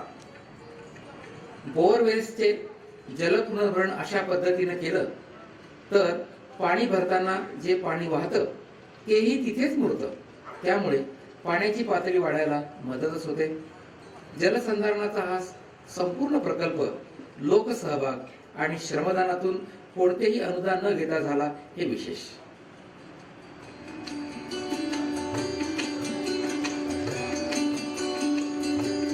यवतमाळमधील विश्वासनगरमध्ये कडक उन्हाळ्यातही भरपूर पाणी आहे आणि ही किमया साधली आहे रेन वॉटर हार्वेस्टिंगनं. इथं राहणाऱ्या रहिवाशांनी पावसाचं पाणी साठवून एका खुल्या मैदानात ते अडवलं आणि ते भूगर्भात जिरवलं. त्यामुळे परिसरात असलेल्या विहिरी या सतत भरलेल्या राहू लागल्या आणि संपूर्ण विश्वासनगराला मुबलक पाणी मिळू लागले. हे यवतमाळ मधील विश्वासनगर आणि विश्वासनगरच्या मधोमध असलेलं हे खुलं मैदान. याच ठिकाणी रेन वॉटर हार्वेस्टिंग प्रकल्प राबवला गेला. या मैदानावरच्या उताराच्या कोपऱ्यात रहिवाशांनी स्वखर्चातून 15 बाय 15 फुटाचा आणि 7 फूट खोल असलेला खड्डा केला. यात दगड गोटे राड्याच्या माध्यमातून शोष खड्डा तयार करण्यात आला, जेणेकरून त्यात पाणी साठवून जिरवता येईल. या खड्ड्याभोवती दगडानं बांधही घातला गेला. त्यासोबत हातपंप शेजारी एक 3 फूट रुंद आणि 7 फूट खोलीचा खंदकही खोदला गेला. विश्वासनगर मधल्या सगळ्यांच्या घरातलं पावसाचं पाणी मैदानात सोडलं जातं. ते पाणी शोषखड्डा आणि खंदकाच्या माध्यमातून जिरवलं जातं. या परिसरातल्या नितीन खर्चे या शिक्षकाच्या पुढाकारानं हा प्रकल्प राबवला गेलाय. पाण्याची पातळी वाढल्यामुळे या भागामधल्या साधारणपणे 24 विहिरी आहेत. त्याच्यानंतर 17 बोरवेल्स आहेत. जेव्हापासून हे काम आम्ही केलं जलसंधारणाचं, त्या दरवर्षी याच्यामध्ये पाणी साचतं आणि त्यानंतर कुठलीही विहीर या कुठलीही बोरवेल ही आटलेलं नाही. हा प्रकल्प राबवला नव्हता तेव्हा पावसाचं पाणीही वाहून जात होतं आणि जमिनीचीही धूप होत होती. पण हा प्रकल्प राबवल्यानंतर मात्र सगळ्या रहिवाशांच्या विहिरींना भरपूर पाणी राहू लागलंय आणि कडाक्याच्या उन्हातही पाणी मुबलक मिळू लागलंय. त्यासोबत मैदानाच्या आजूबाजूला लावलेल्या झाडांची झपाट्यानं वाढ झाली आणि हिरवळही पसरली. विश्वासनगरामध्ये आज जे पाणी आहे, जे विहिरीला पाणी आहे, आपसीला पाणी आहे, बोरवेलला पाणी आहे, त्याचं कारण महत्वाचं कारण म्हणजे अशा प्रकारे रेन हार्वेस्टिंग या उपक्रमामुळे आमच्या विहिरीला म्हणजे मे महिन्यामध्ये सुद्धा 6 फूट पाणी आहे आणि पाण्याची जी टंचाई होती ती आमची दूर झाली. पाण्याच्या समस्येवर कायमस्वरूपी मात करण्यासाठी रेन वॉटर हार्वेस्टिंग राबवणं योग्य ठरेल. पण त्यासाठी महत्वाचं आहे की आपण सगळ्यांनी रेन वॉटर हार्वेस्टिंग कसं करावं या संदर्भातील योग्य माहिती मिळवणं. 24 ताससाठी यवतमाळहून श्रीकांत राऊतसह ब्युरो रिपोर्ट. एका मिनिटाची सह्याद्री वाहिनीची दखल आहे. मार्च नंतर पाणी टंचाई जाणवू लागली की पाण्याचे स्रोत शोधण्यासाठी वणवण करावी लागते. पण पावसाळ्यात वाया जाणारं पाणी साठवून जमिनीत मुरवलं तर मे महिन्यातही मुबलक पाणी साठा मिळू शकतो. यवतमाळमध्ये रेन वॉटर हार्वेस्टिंगचा एक प्रयोग करण्यात आला, त्याचा हा वृत्तांत. दरवर्षी मार्च महिना सुरू झाला की उन्हाच्या तीव्रतेबरोबरच पाणी टंचाई सुद्धा जाणवू लागते. एप्रिल मे महिन्यात तर गावकरी नागरिक काही किलोमीटरवरून पाणी आणतात. नेमका हाच विचार करून एका कल्पक शिक्षकानं रेन वॉटर हार्वेस्टिंगचा प्रयोग यशस्वी करून सर्वांनाच एक सुखद धक्का दिला. यवतमाळ इथले शिक्षक नितीन खर्चे यांनी त्यांच्या विश्वासनगरात हा प्रयोग यशस्वी केला. नितीन खर्चे यांनी कॉलनीच्या खुल्या मैदानात उताराच्या बाजूला एक 15 बाय 15 आकाराचा खड्डा खोदून घेतला. या खड्ड्यात श्रमदानानं प्रथम मोठ्या दगडांचा थर भरला, त्यानंतर मध्यम दगडांचा थर भरला आणि तिसरा थर लहान दगडांचा भरला. त्यामध्ये माती आणि पालापाचोळा जाऊ नये म्हणून खड्ड्याभोवती दगडांचा बांध घातला. गेल्या पावसाळ्यात या खड्ड्यामध्ये पाणी साचलं. अशा प्रकारे पावसाचं वाहून जाणारं पाणी अडवलं आणि जिरवलं. त्यामुळे मे महिन्यातही हातपंपाला पाणी उपलब्ध आहे. यामुळेच परिसरातील झाडं सुद्धा हिरवीगार असून उन्हाची दाहकता कमी करण्यास या झाडांची निश्चितच मदत होत आहे. फारसा खर्च नसलेला आणि अत्यंत सोपा असलेला हा प्रयोग खरोखर लोकांनी आपल्या अंगणात किंवा खुल्या जागेत करावा असाच आहे.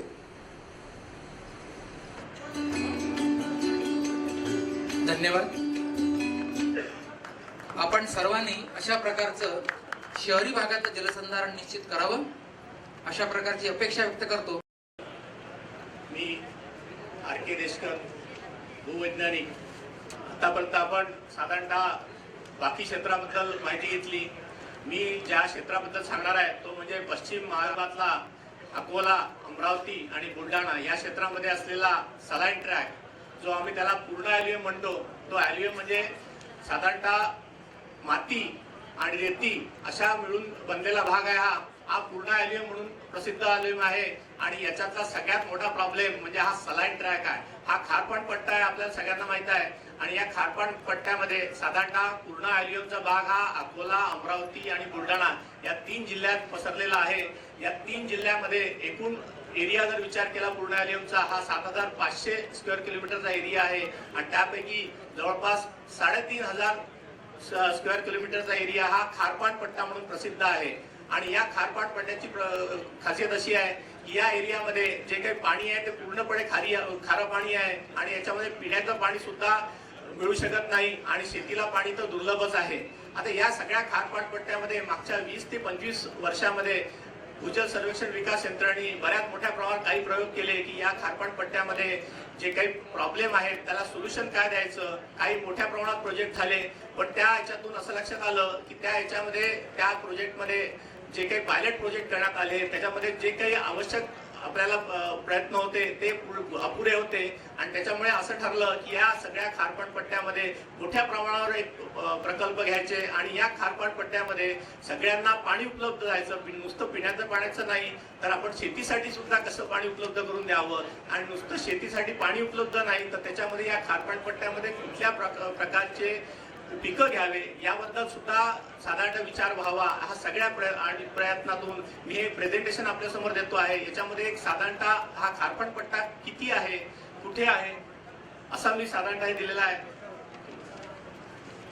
आता आपल्या सगळ्यांना माहित आहे की हा खारपाण पट्टा अकोला, अमरावती आणि बुलढाणा या 3 जिल्ह्यामध्ये पसरलेला आहे.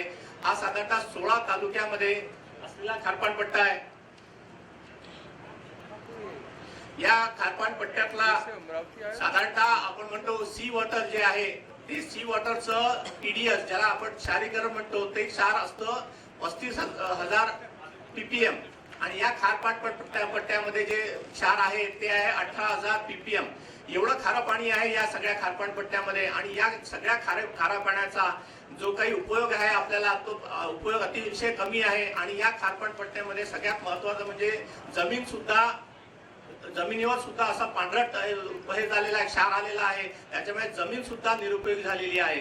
जमीन निरुपयोगी झालेला आहे, पाणी उपयोगाचं नाही आहे असा हा पूर्णच्या पूर्ण खारपाण पट्टा आहे. आणि या खारपाण पट्ट्यामध्ये काही प्रकल्प हाती घ्यावे असं आपले मंत्री महोदयांनी म्हटलेलं होतं. आणि या याच्यातून साधारणतः नानाजी देशमुख जो प्रकल्प कृषी सिंचन प्रकल्प आहे या नानाजी देशमुख कृषी सिंचन प्रकल्पामध्ये काही गावं घेण्यात आलेले आहे. आणि या प्रकल्पाअंतर्गत या गावांचं जे काही पाण्याचा जे काही उपयोग आहे तो उपयोग करावा. पाण्याचा उपयोग करून खारपाण पट्ट्या घेऊन काही पिकं घ्यावी. आणि काही ठिकाणी रेन वॉटर हार्वेस्टिंग करून त्या भागाचं काही प्रमाणामध्ये जे काही आजचं जे हे आहे त्याच्यामध्ये सुधारणा व्हावी असं साधारणतः अपेक्षा आहे. त्या याच्यामध्ये मी पहिल्यांदा त्या खारपाण पट्ट्याबद्दल थोडीशी माहिती देतो. हा साधारणतः खारपाण पट्टा आहे. या खारपाण पट्ट्यामध्ये जे 3 डिस्ट्रिक्ट येतात आहे अकोला, अमरावती आणि बुलढाणा असे 3 डिस्ट्रिक्ट येतात आहे. या याच्यामध्ये 16 तालुके आहे आणि 800 साधारण विलेजेस आहे 894 आणि 12 तालुके आणि 342 विलेजेस असे खारपाण पट्ट्यात येतात आहे. मेन रिव्हर पूर्णा आहे. त्याच्यातला एरिया जो आहे हा पूर्णा एरिया हा 7500 स्क्वेअर किलोमीटर आहे. मगाशी मी सांगितलं त्यातला सलाईन एरिया हा 4692 आहे. म्हणजे जवळपास 70% एरिया हा सलाईन आहे. आणि त्याच्यात TDS व्हॅल्यू मगाशी मी सांगितलं की 2000 ते 16000 मिलीग्रॅम पर लिटर. आपल्या समुद्राची जी TDS व्हॅल्यू आहे ती 35,000 लिटर mg पर लिटर आहे. आणि याच्यामध्येही 16,000 आहे. एवढ्या मोठ्या प्रमाणात खारं पाणी आहे. याच्यामध्ये साधारणतः अमरावती जिल्हा, अकोला जिल्हा आणि बुलढाणा जिल्ह्यात हे 16 तालुके आहे. या 16 तालुक्यामध्ये जो गावं आहेत ते 4000 स्क्वेअर किलोमीटर मध्ये पसरलेले आहेत. हा एक इमेज आहे. या इमेज मध्ये तुम्हाला लक्षात येईल या खारपाण पट्ट्यामध्ये जेव्हा जेव्हा आपल्याला कुठले प्रकल्प घ्यायचे आहेत, कुठल्या योजना घ्यायच्या आहेत, तर तेव्हा त्या भागातल्या कुठल्याही भागातलं साधारण त्याची जिओलॉजी कोणती आहे, त्याची रचना, भौगोलिक रचना कुठली आहे, त्या भागामध्ये साधारणतः नदी नाले कोणत्या प्रकारचे आहे, याचा सगळ्यांचा अभ्यास करणं अतिशय आवश्यक आहे. त्याच्यामुळे आपल्या लक्षात येईल की वरचा जो भाग आहे लालवाला, तो आहे सातपुड्याचा रेंज आहे. सगळं पाणी सातपुड्याच्या रेंजमध्ये पडतं. सातपुड्याच्या रेंजमध्ये पाणी पडल्यानंतर मध्ये एक छोटासा भाग आहे, त्याला आम्ही बजाळा 2 म्हणतो. त्याच्यामध्ये बोल्डर असतो. त्या बोल्डरच्या मार्फत ते पाणी जमिनीत जिरतं आणि ते जमिनीत जिरून या खारपाण पट्ट्यामध्ये पाणी येतं. पण या खारपाण पट्ट्यामध्ये पाणी येताना असं लक्षात आलेलं आहे की याच्यामध्ये आम्ही जेव्हा जिओलॉजीचा अभ्यास केला तर लक्षात आलं की या सगळ्या खारपाण पट्ट्यामध्ये वरती क्ले आहे, म्हणजे चुनखडीचा दगड आहे. त्यामुळे तो वरून पाणी जिरवू देत नाही, फक्त तो जो बोल्डर झोन आहे त्यातून तो पाणी जिरवू देतो. म्हणजे याचा अभ्यास करताना आपल्याला हा अभ्यास करावा लागेल की सातपुड्यामध्ये किती पाऊस पडतो आहे, सातपुड्यामधून बोल्डर झोन मधून किती पाणी जात आहे, आणि मग त्याच्या नदी नाल्याचा अभ्यास करून साधारणतः या पट्ट्यामध्ये आपण काय करू शकतो याचा अभ्यास करणं आवश्यक आहे. हा मगाशी सांगितल्यामुळे थोडासा टेक्निकल भाग आहे. हा जो खारपाण पट्टा आहे हा कसा निर्माण झाला, हा पूर्ण ॲल्युमचा निर्माण होताना जे फॉल्टेड झोन म्हणतो आम्ही त्याला, म्हणजे जेव्हा जमीन खालीवरती होते भूकंपानी त्याच्यामध्ये हा पूर्ण भाग खाली गेलेला आहे. हा खाली गेल्यामुळे सातपुड्यामधला असलेली रेती माती या भागामध्ये जमा झालेली आहे आणि याच्यातून हा एक पूर्ण ॲल्युमचा भाग तयार झालेला आहे. हा एक खारपाणपट्ट्याचा जिओलॉजी आहे. जिओलॉजी पण विचार घेताना मगाशी सांगितल्याप्रमाणे वरचा जो ग्रीन कलर आहे हा आम्ही बजाळा 2 म्हणतो, याला बोल्डर झोन म्हणतो. याच्यातूनच पाणी आतमध्ये जातं. याच्यातून पाणी आतमध्ये झाल्यामुळे काय होतं की जे पाणी येतं ते पहिल्या झोन मध्ये येतं. जो सायन कलरचा किंवा निळ्या कलरचा झोन आहे त्या झोन मध्ये येतं, पण ते पूर्णा नदी येतपर्यंत पाणी इथं आतमध्ये रेती मातीचा प्रकार जास्त असल्यामुळे, चुनखडीचा दगड असल्यामुळे ते पूर्णा नदीपर्यंत पोहोचत नाही. त्याच्यामुळे आपल्या लक्षात येईल पुढच्या स्लाइड मध्ये की याच्यामध्ये या पट्ट्यामध्ये जो वरचा भाग आहे हा बोल्डर झोन आहे, त्याच्यानंतरचा भाग हा रेतीचं प्रमाण जास्त आहे, त्याच्यानंतरच्या भागामध्ये मातीचं प्रमाण जास्त आहे आणि पूर्णा नदीच्या आजूबाजूच्या भागामध्ये चुनखडीच्या दगडाचं प्रमाण जास्त आहे. त्याच्यामुळे पुढच्या स्लाइड मध्ये हे नदी नाले आहेत. या सगळ्या याच्यामध्ये लक्षात येईल तुम्हाला की पॅरलल ड्रेनेज सिस्टीम म्हणतो आम्ही, कारण आपल्या महाराष्ट्रामध्ये 2 प्रकारचे प्रामुख्याने दगड आढळतात. एक डेक्कन ट्रॅप बेसॉल्ट म्हणतो, काळा दगड म्हणतो. त्याच्यामध्ये डेंड्रेटिक म्हणजे आपली झाड जसं असते तशी सिस्टीम ड्रेनेज सिस्टीम असतं आणि या ॲल्युम एरियामध्ये मात्र पॅरलल ड्रेनेज सिस्टीम असतं. हे सगळे ड्रेनेज एकमेकाला पॅरलल असतात, एकमेकाला समांतर वाहतात ते. त्याच्यामुळे ही ड्रेनेज सिस्टीमची सुद्धा आपल्याला एक प्रकारे माहिती असणं आवश्यक आहे कुठलीही ट्रीटमेंट देताना. हा मगाशी सांगितल्याप्रमाणे आम्ही रिमोट सेन्सिंग सॅटेलाइटच्या द्वारे जो काही नकाशे उपलब्ध झालेले आहे, जे काही इमेज उपलब्ध झाले त्याचा अभ्यास करून आम्ही एक प्रकारचा हा मॅप तयार केलेला आहे.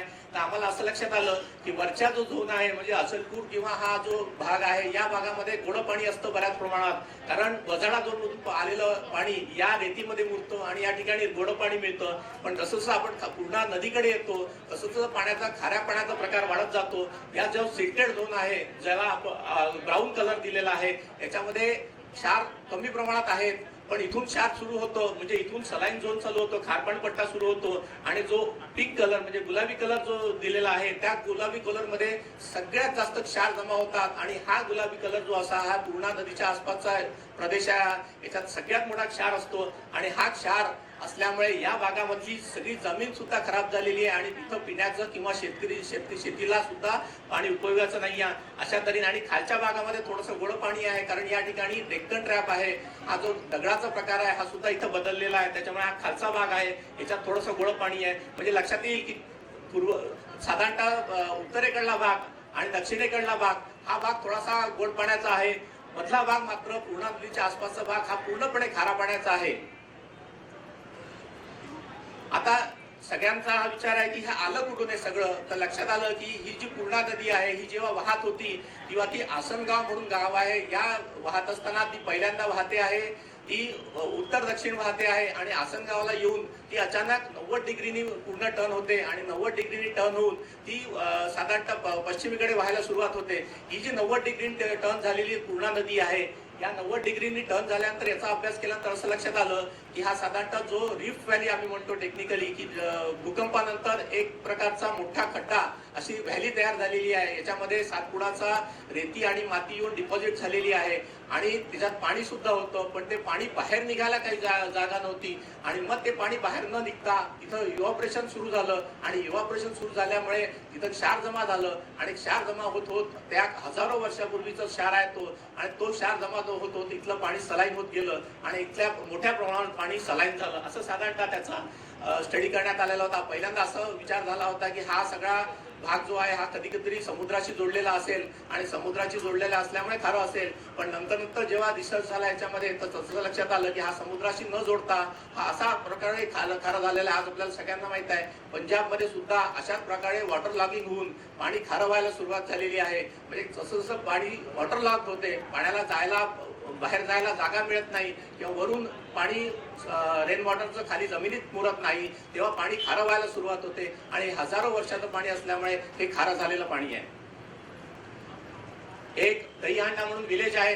या विलेजमध्ये तुम्हाला लक्षात येईल की जमीन सुद्धा खारी झालेली आहे. जमिनीवर असा क्षार असे पांढरे क्षार जमा झालेले आहे आणि नुसतं जमिनीत नाही, आम्ही जेव्हा तिथं ट्यूबवेल घेतलेल्या होत्या की बोरवेल घेतलेल्या होत्या आणि जेव्हा आम्ही तिथं लॉगिंग केलं ते खडकाच्या याच्यामध्ये रेतीमध्ये गेलो तर लक्षात आलं रेतीच्या कणावर सुद्धा एक पांढऱ्या प्रकारचा थर जमलेला आहे. आम्ही त्याला बऱ्याच मोठ्या प्रमाणात डिवॉटरिंग केलं. आम्ही असा विचार केला पहिल्यांदा की याच्यामध्ये समजा आपण डिवॉटरिंग केलं, इथलं पाणी बाहेर काढलं आणि गोड पाणी आपण आतमध्ये टाकलं तर काही प्रकार होतो का. आम्ही मोठ्या प्रमाणात तिथं दापुरा म्हणून विलेज आहे, मोठ्या प्रमाणात जवळपास 100 ट्यूबवेल घेऊन या सगळ्या याच्यातलं पाणी काढायचा प्रयत्न केला आणि पाणी काढून रेन वॉटर हार्वेस्टिंग आतमध्ये टाकायचा प्रयत्न केला. पण नंतर लक्षात आलं की रेतीच्या कणावर जमलेला जो क्षार आहे तो मात्र अजिबात निघू शकत नाही आणि रेतीच्या याच्यावर जो क्षार आहे तो पुन्हा पाणी खारी करतो. साधारणतः दापुऱ्यामध्ये 3000 मिलीग्राम पर लिटर क्षार होतं, ते आम्ही 18,000 पर्यंत कमी केलं, पण 18,000च्या कमी अजिबात होऊ शकलेलं नाही. त्याच्यामुळे हा प्रोजेक्ट आम्ही तिथंच थांबवला. म्हणजे या भागामध्ये डायल्युशननी कुठलाही उपयोग होऊ शकत नाही म्हणून आम्ही तो प्रयोग थांबवला तिथंच आणि मग त्यानंतर मग आम्ही विचार केला की याच्यामध्ये आणखीन काय प्रकार होऊ शकतो. मग आम्ही साधारणतः या सगळ्या गावांचा स्टडी केला आणि लक्षात आलं की 2-3 प्रकार आहे यामध्ये बुलढाणा जिल्ह्यामध्ये जर तुम्ही गेलं तर या सगळ्या बुलढाणा जिल्ह्यामध्ये बऱ्याच ठिकाणी कॅडमियमचं प्रमाण आहे.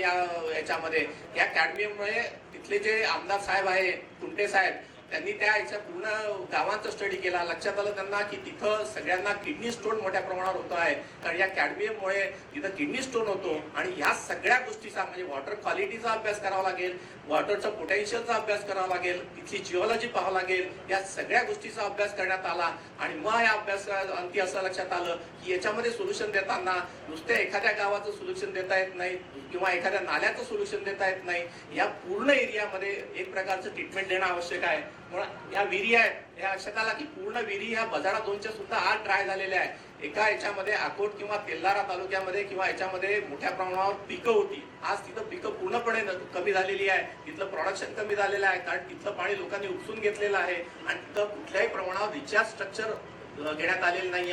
मग रिचार्ज स्ट्रक्चर घेतलेलं नाही पण पाणी उपसलेलं आहे. अशा भागामध्ये आपण काय करू शकतो तर रिचार्ज ग्राउंड वॉटर रिचार्ज करण्याशी आपल्याला पर्याय नाही आणि ग्राउंड वॉटर रिचार्ज कसा करायचा तर तो बजाडा झोन आहे त्याचा मोठ्या प्रमाणात आपल्याला उपयोग करावा लागेल आणि जे काही नदी नाले आहे याचा सुद्धा उपयोग करावा लागेल. हे साधारणतः तो फॉल्टेड झोन आहे. मग आम्ही जे सोल्युशन तिथं म्हणतो आहे की असं म्हणतो आहे की त्याच्यामध्ये जो हिल एरिया म्हणजे सातपुडा एरिया आहे या सगळ्या सातपुडा एरियामध्ये आपल्याला हिल स्लोप मध्ये सीसीटी मोठ्या प्रमाणात घ्यावं लागेल. आता आपण सीसीटीचं एक पिक्चर पाहिलं, या मोठ्या प्रमाणात सीसीटी घ्यावं लागेल. मग construction of storage and percolation of फुटील म्हणजे सातपूरच्या फुटीलमध्ये बजाडा झोनमध्ये किंवा फुटीलच्या समोर आपल्याला मोठ्या प्रमाणावर हे पर्क्युलेशन टँक घ्यावं लागेल, स्टोरेज टँक घ्यावं लागेल आणि महत्वाचं म्हणजे widening of stream and first and second order 5 ते 10 मीटर आपल्याला खोल करावं लागणार आहे. या सगळ्या ड्रेनेज सिस्टीमला पूर्णपणे ट्रीटमेंट करावं लागेल आहे. एक किंवा 2 स्ट्रीमला ट्रीटमेंट करून चालणार नाही म्हणून आम्ही असं म्हणतोय की फर्स्ट आणि सेकंड ऑर्डरचे जे काही स्ट्रीम आहे त्याला आपण साधारणतः खोल करू आणि या याच्यात खोल करताना एकच काळजी आम्हाला घ्यावं लागणार आहे कारण खोल करताना जे काही क्षारयुक्त पाणी आहे ते नदीमध्ये आलं नाही पाहिजे, ते नाल्यामध्ये नाही आलं पाहिजे. म्हणजे खोल करताना सुद्धा आपल्याला खोली जी आहे ती सुद्धा आपल्याला सँड झोनच्या वरती खोली ठेवावं लागेल आहे. नाहीतर मग आम्ही त्याला आयफ्लोट सिपेज म्हणतो. म्हणजे विहिरीतलं पाणी म्हणजे खारं पाणी हे नाल्यात येऊ शकतं आणि पूर्णच्या पूर्ण रिव्हर सुद्धा ही खाली येऊ शकते. याच्या सगळ्या याच्यातून विचार करून आम्ही त्याची खोली सुद्धा रिस्ट्रिक्ट केलेली आहे. नंतर आम्ही डिसिल्टेशन आणि डिपनिंग ऑफ स्ट्रीम बेड हे मगाशी सांगितलेलं आहे, हे सुद्धा रिकमेंड केलेलं आहे. आणि याच्यामध्ये सगळ्यात महत्त्वाचं आम्ही म्हणतो आहे की या सगळ्या याच्यामध्ये तिथली जिओलॉजी जी आहे, मगाशी मी सांगितलं तिथली जर जिओलॉजी आपण विचारात नाही घेतली तर एखाद्या वेळ होऊ शकतं की ते खारं पाणी सुद्धा नाल्यामध्ये येऊ शकतं आणि जे आज गोड पाणी आहे सगळ्या नाल्यामध्ये ते पण खाली येऊ शकतं. ही सुद्धा आपल्याला विचारात घ्यावं लागेल. म्हणजे जिओलॉजीचा रोल हा याच्यात खूप मोठ्या प्रमाणावर आहे.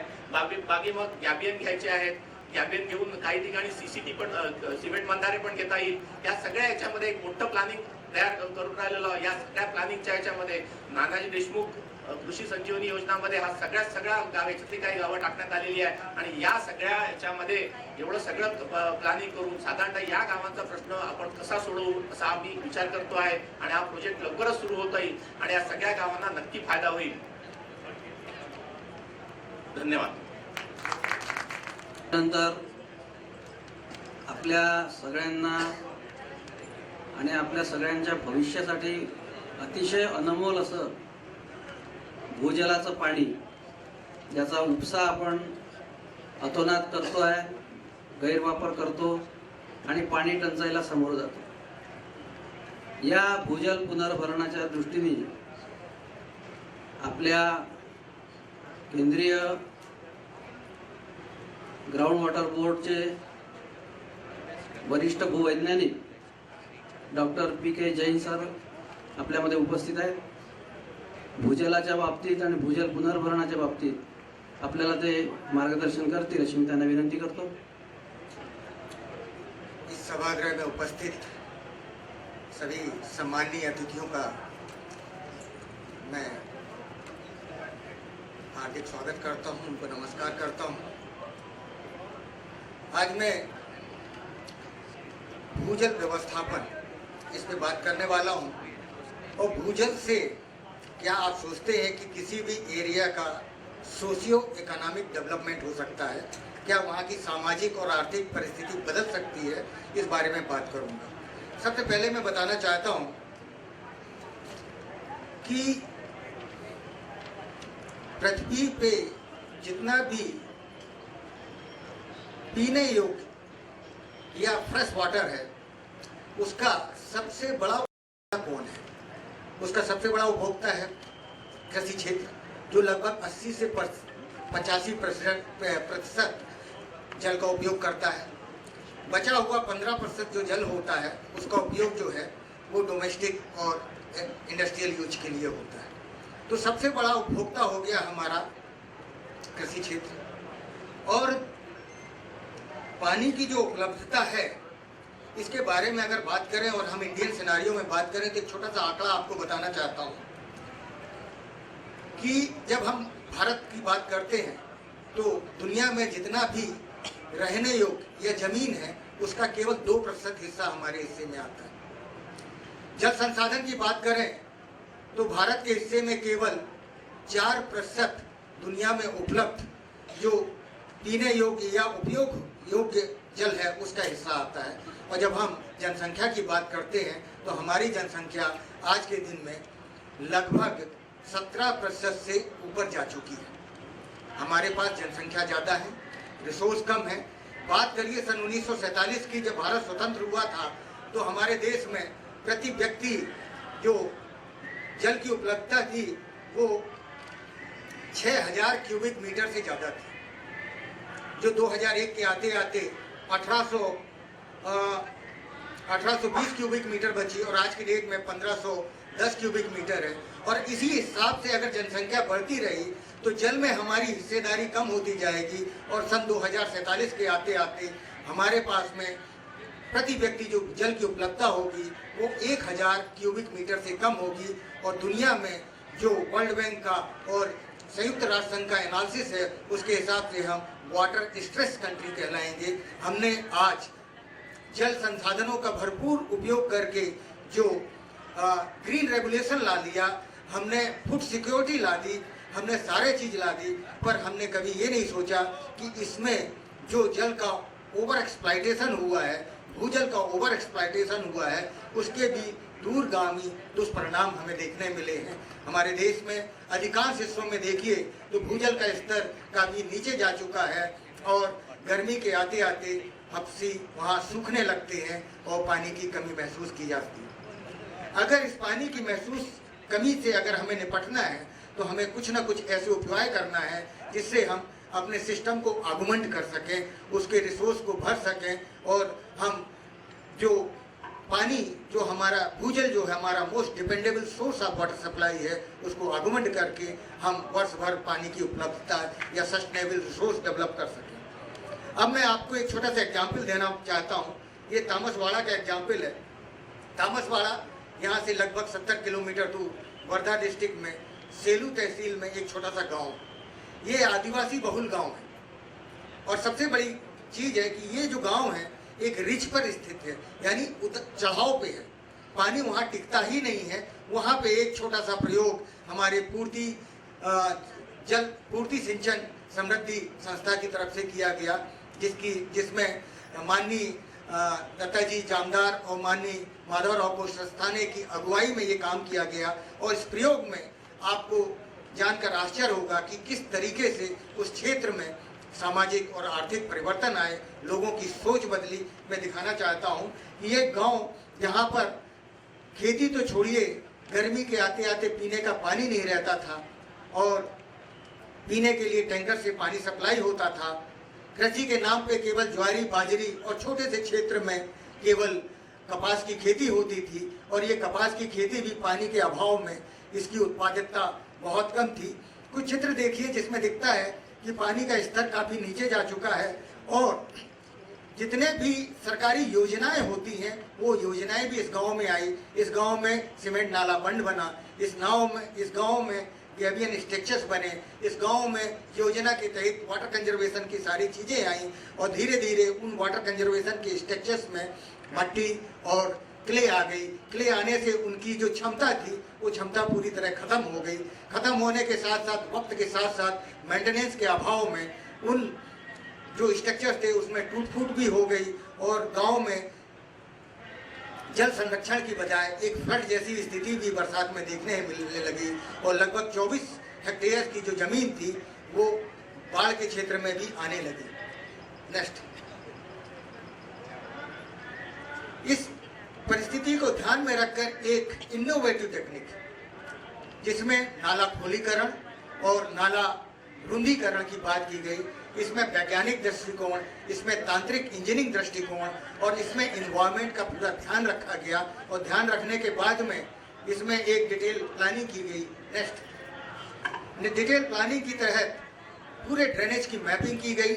मैपिंग करने के बाद में उसमें देखा गया कि इसमें कितने सरकार द्वारा जल संधारण के स्ट्रक्चर्स बना दिए गए हैं, उनकी परिस्थिति क्या है, उस सारी परिस्थिति के अध्ययन करके एक डिटेल एस्टिमेट तैयार किया गया। एस्टिमेट तैयार करने के बाद में नाला रुंदीकरण, नाला खोलीकरण और स्ट्रक्चर्स के रिपेयर का काम लिया गया। चित्र में देखिए कि नाला किस तरीके से स्ट्रक्चर्स के नीचे पूरा भरा हुआ है और जब उसमें टूटा हुआ है इसका सर्वप्रथम रिपेयर करके इसको सुधारा गया, उसकी गार हटाई गई। गार हटाने के बाद में जब रुंदीकरण किया गया तो इस बात का ध्यान रखा गया कि जो नाला का एक रेवेन्यू एरिया होता है उसके लिमिट के अंदर, नाला का एक फ्लड लेवल होता है उसके लिमिट के अंदर उसका रुंदीकरण किया गया। खोलीकरण करते समय भी वहाँ की भूवैज्ञानिक संरचना का ध्यान रखा गया और इस बात का भी ध्यान रखा गया कि कहीं हमारे प्रयासों से कहीं अपोजिट या नुकसानदायक काम ना हो जाए, पोल्यूशन ना बढ़े, इसलिए उसका खोलीकरण करते समय हमने वहाँ की भूवैज्ञानिक परिस्थिति को ध्यान में रखते मैक्सिमम 3 मीटर, 1 से 3 मीटर का ही खोलीकरण किया। ये खोलीकरण सीरीज में किया। नेक्स्ट, अच्छा, ये खोलीकरण हमने सीरीज में किया और सीरीज में करते समय पूरे नाला की जो लेंथ है माथा से पायथा, ये स्कीम को अपनाया और रिज से लेके 3.5 किलोमीटर का नाले का रुंदीकरण और खोलीकरण किया। खोलीकरण करते समय ये भी ध्यान में रखा कि पानी का दबाव इतना न पैदा हो जाए कि आपका जो माइनर और टाइनी स्ट्रक्चर्स है जल संरक्षण का, वो बह ना जाए, उसमें टूट फूट ना हो जाए। इसलिए उसके बीच में हमने बहुत सारे गैबियन स्ट्रक्चर्स और अदर्स वाटर कंजर्वेशन स्ट्रक्चर्स बनाए, जिससे हमारे रुंदीकरण और खोलीकरण की क्षमता भी सीमित रही, उसमें पानी का दबाव भी सीमित रहा। और ये सारे प्रयास जो है हमने जन सहयोग के माध्यम से किए। जन सहयोग के माध्यम से करते समय ये पूरी स्कीम का कंसेप्चुअलाइजेशन हुआ, स्कीम का जब डीपीआर बनाई गई, उस समय पब्लिक से और ग्राम सभा ली गई, लोगों के साथ मीटिंग की गई और लोगों के सहयोग से, जानकारी के साथ में ये काम आगे बढ़ाया गया। धीरे धीरे देखिए कि जैसे ही रुंदीकरण और खोलीकरण हुआ, आपके नाले में पानी आने लगा, पानी से रिचार्ज शुरू हो गया। पद्धति सिंपल सी है, पानी अड़वा पानी छिड़वा, कोई इसमें विशेष टेक्नोलॉजी नहीं है। और इसमें आदमी जन सहयोग के माध्यम से किसी भी क्षेत्र में रिच से लेके वैली तक ले सकता है। और इसमें जो परिणाम देखने मिलते हैं, बड़े चमत्कारिक परिणाम देखने मिले। ये एक ड्रोन से लिया गया चित्र है। आपने ये फिल्म में भी, जो इस सत्र के शुरुआत में फिल्म दिखाई गई थी, उसमें ये फिल्म दिखाया।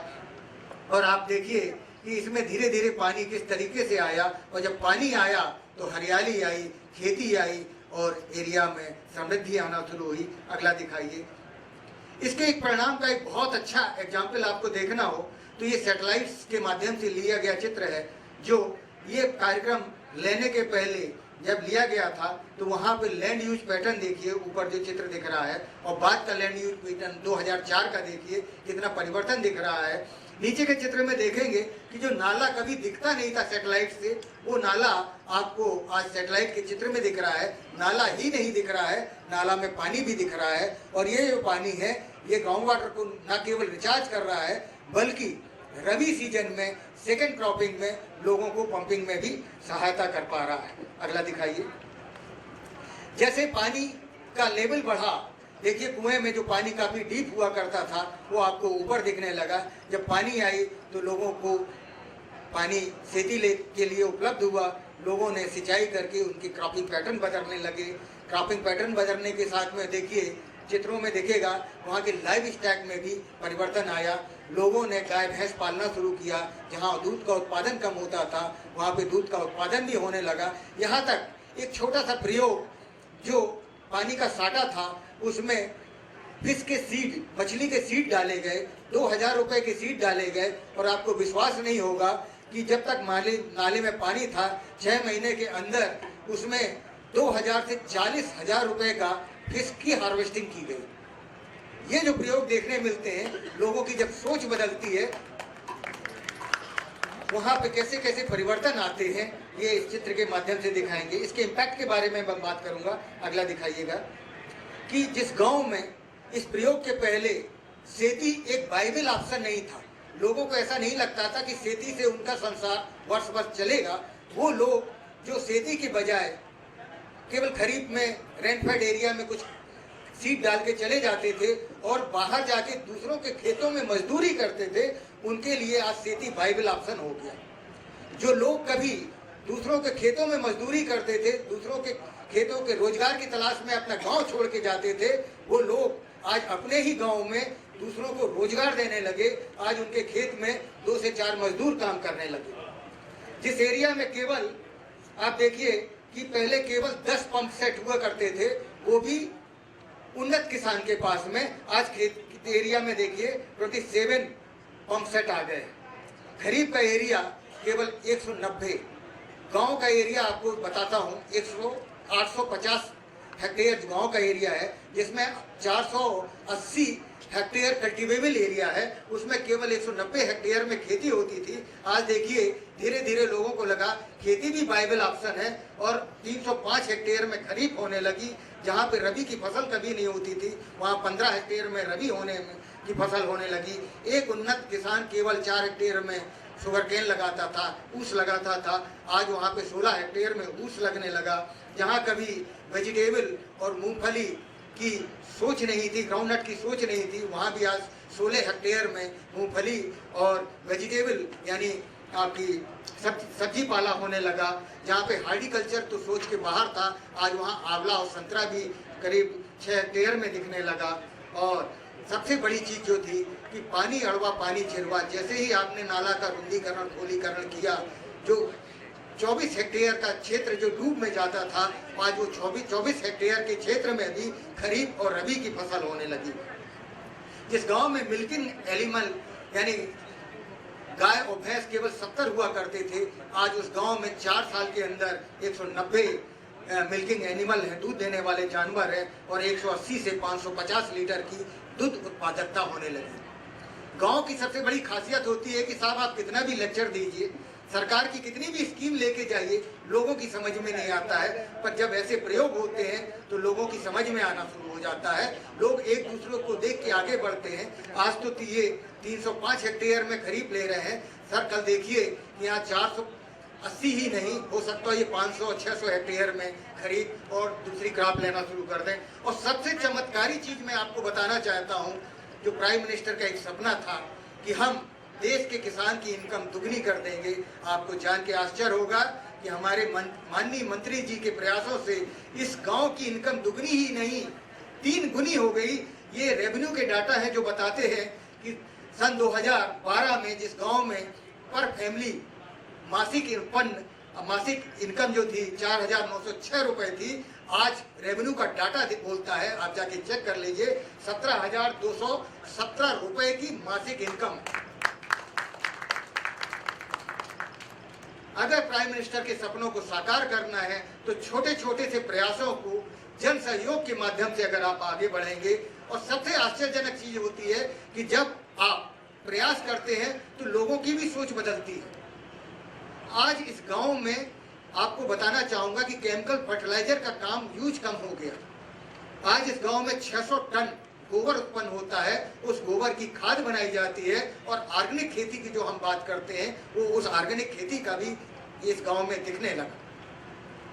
इस गांव में जब कोई लोग जाने तैयार नहीं होते थे, जमीन खरीदना दूर की बात है, आज उस गांव की आप जाके देखिए जमीन की कीमत 10 गुनी से ज्यादा बढ़ गई है। और लोग बात उनसे जाके पूछते हैं कि क्या आप अपनी जमीन बेचना चाहते हैं।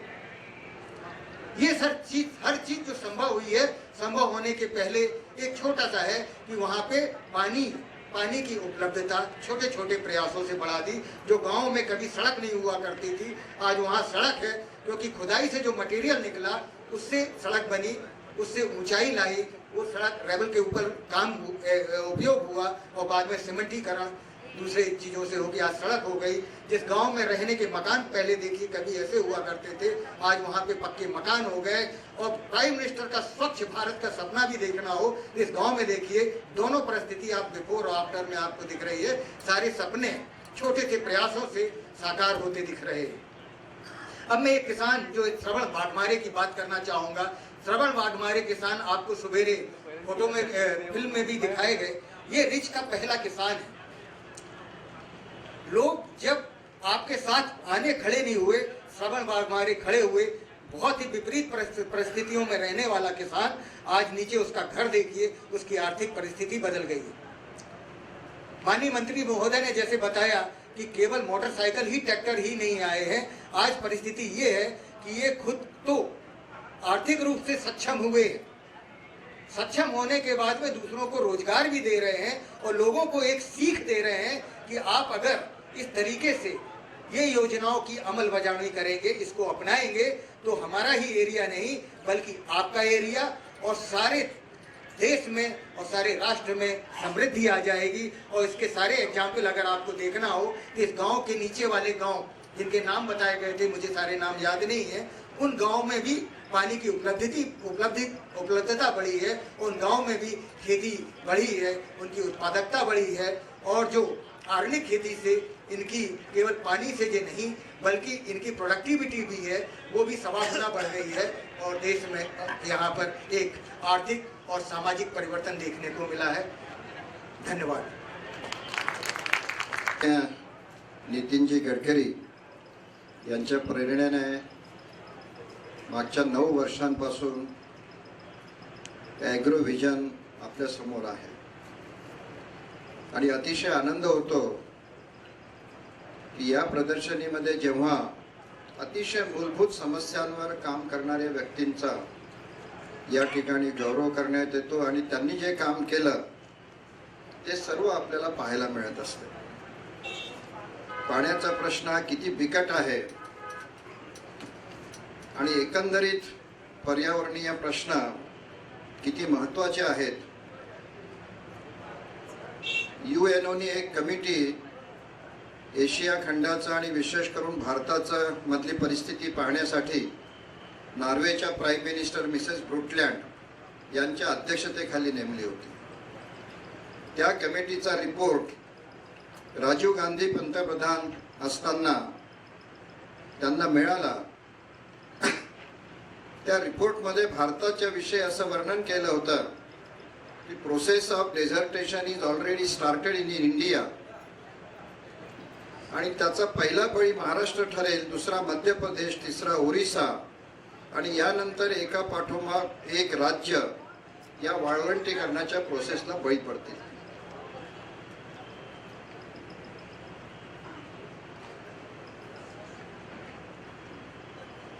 आणि तो रिपोर्ट प्रकाशित झाल्यानंतर राजीव गांधींनी त्यावेळी या क्षेत्रात ज्यांनी अतिशय उत्तम काम सुरू केलं होतं अनिल अग्रवाल यांना कॅबिनेटच्या समोर त्यांना बोलावलं, निमंत्रित केलं आणि एकंदरीत भारताच्या या सर्व प्रश्नांच्या विषयी त्या ठिकाणी मार्गदर्शन करण्यास सांगितलं. आणि त्यानंतर त्या रिपोर्टमधली जी अवस्था होती त्याचं वर्णन अतिशय भयानक होतं. जसं मी सांगितलं तुम्हाला, एकंदरीत आपल्या भारताचं क्षेत्रफळ 329 मिलियन हेक्टर आहे, दशलक्ष हेक्टर आहे. आणि जेव्हा कन्हैयालाल मुंशी हे पहिले आपले वनमंत्री होते, त्यांच्या कारकिर्दीमध्ये पहिली वननीती या देशाची तयार झाली आणि साऱ्या जगातल्या शास्त्रज्ञांनी एक तत्व, मूलभूत तत्व असं सांगितलं होतं की कोणत्याही देशाचं जर पर्यावरण व्यवस्थित ठेवायचं असेल तर त्या देशाचं 1/3 जो भाग आहे तो चांगल्या झाडांखाली असला पाहिजे. भारताचा जर विचार केला तर ज्यावेळी आपल्याला स्वातंत्र्य मिळालं त्यावेळी 75 दशलक्ष हेक्टर इतकं एक डेन्स फॉरेस्ट आपल्या देशामध्ये अस्तित्वात होतं. पर्सेंटेज मध्ये जर बोलायचं झालं तर ते पाहिजे होतं 33 होतं 22.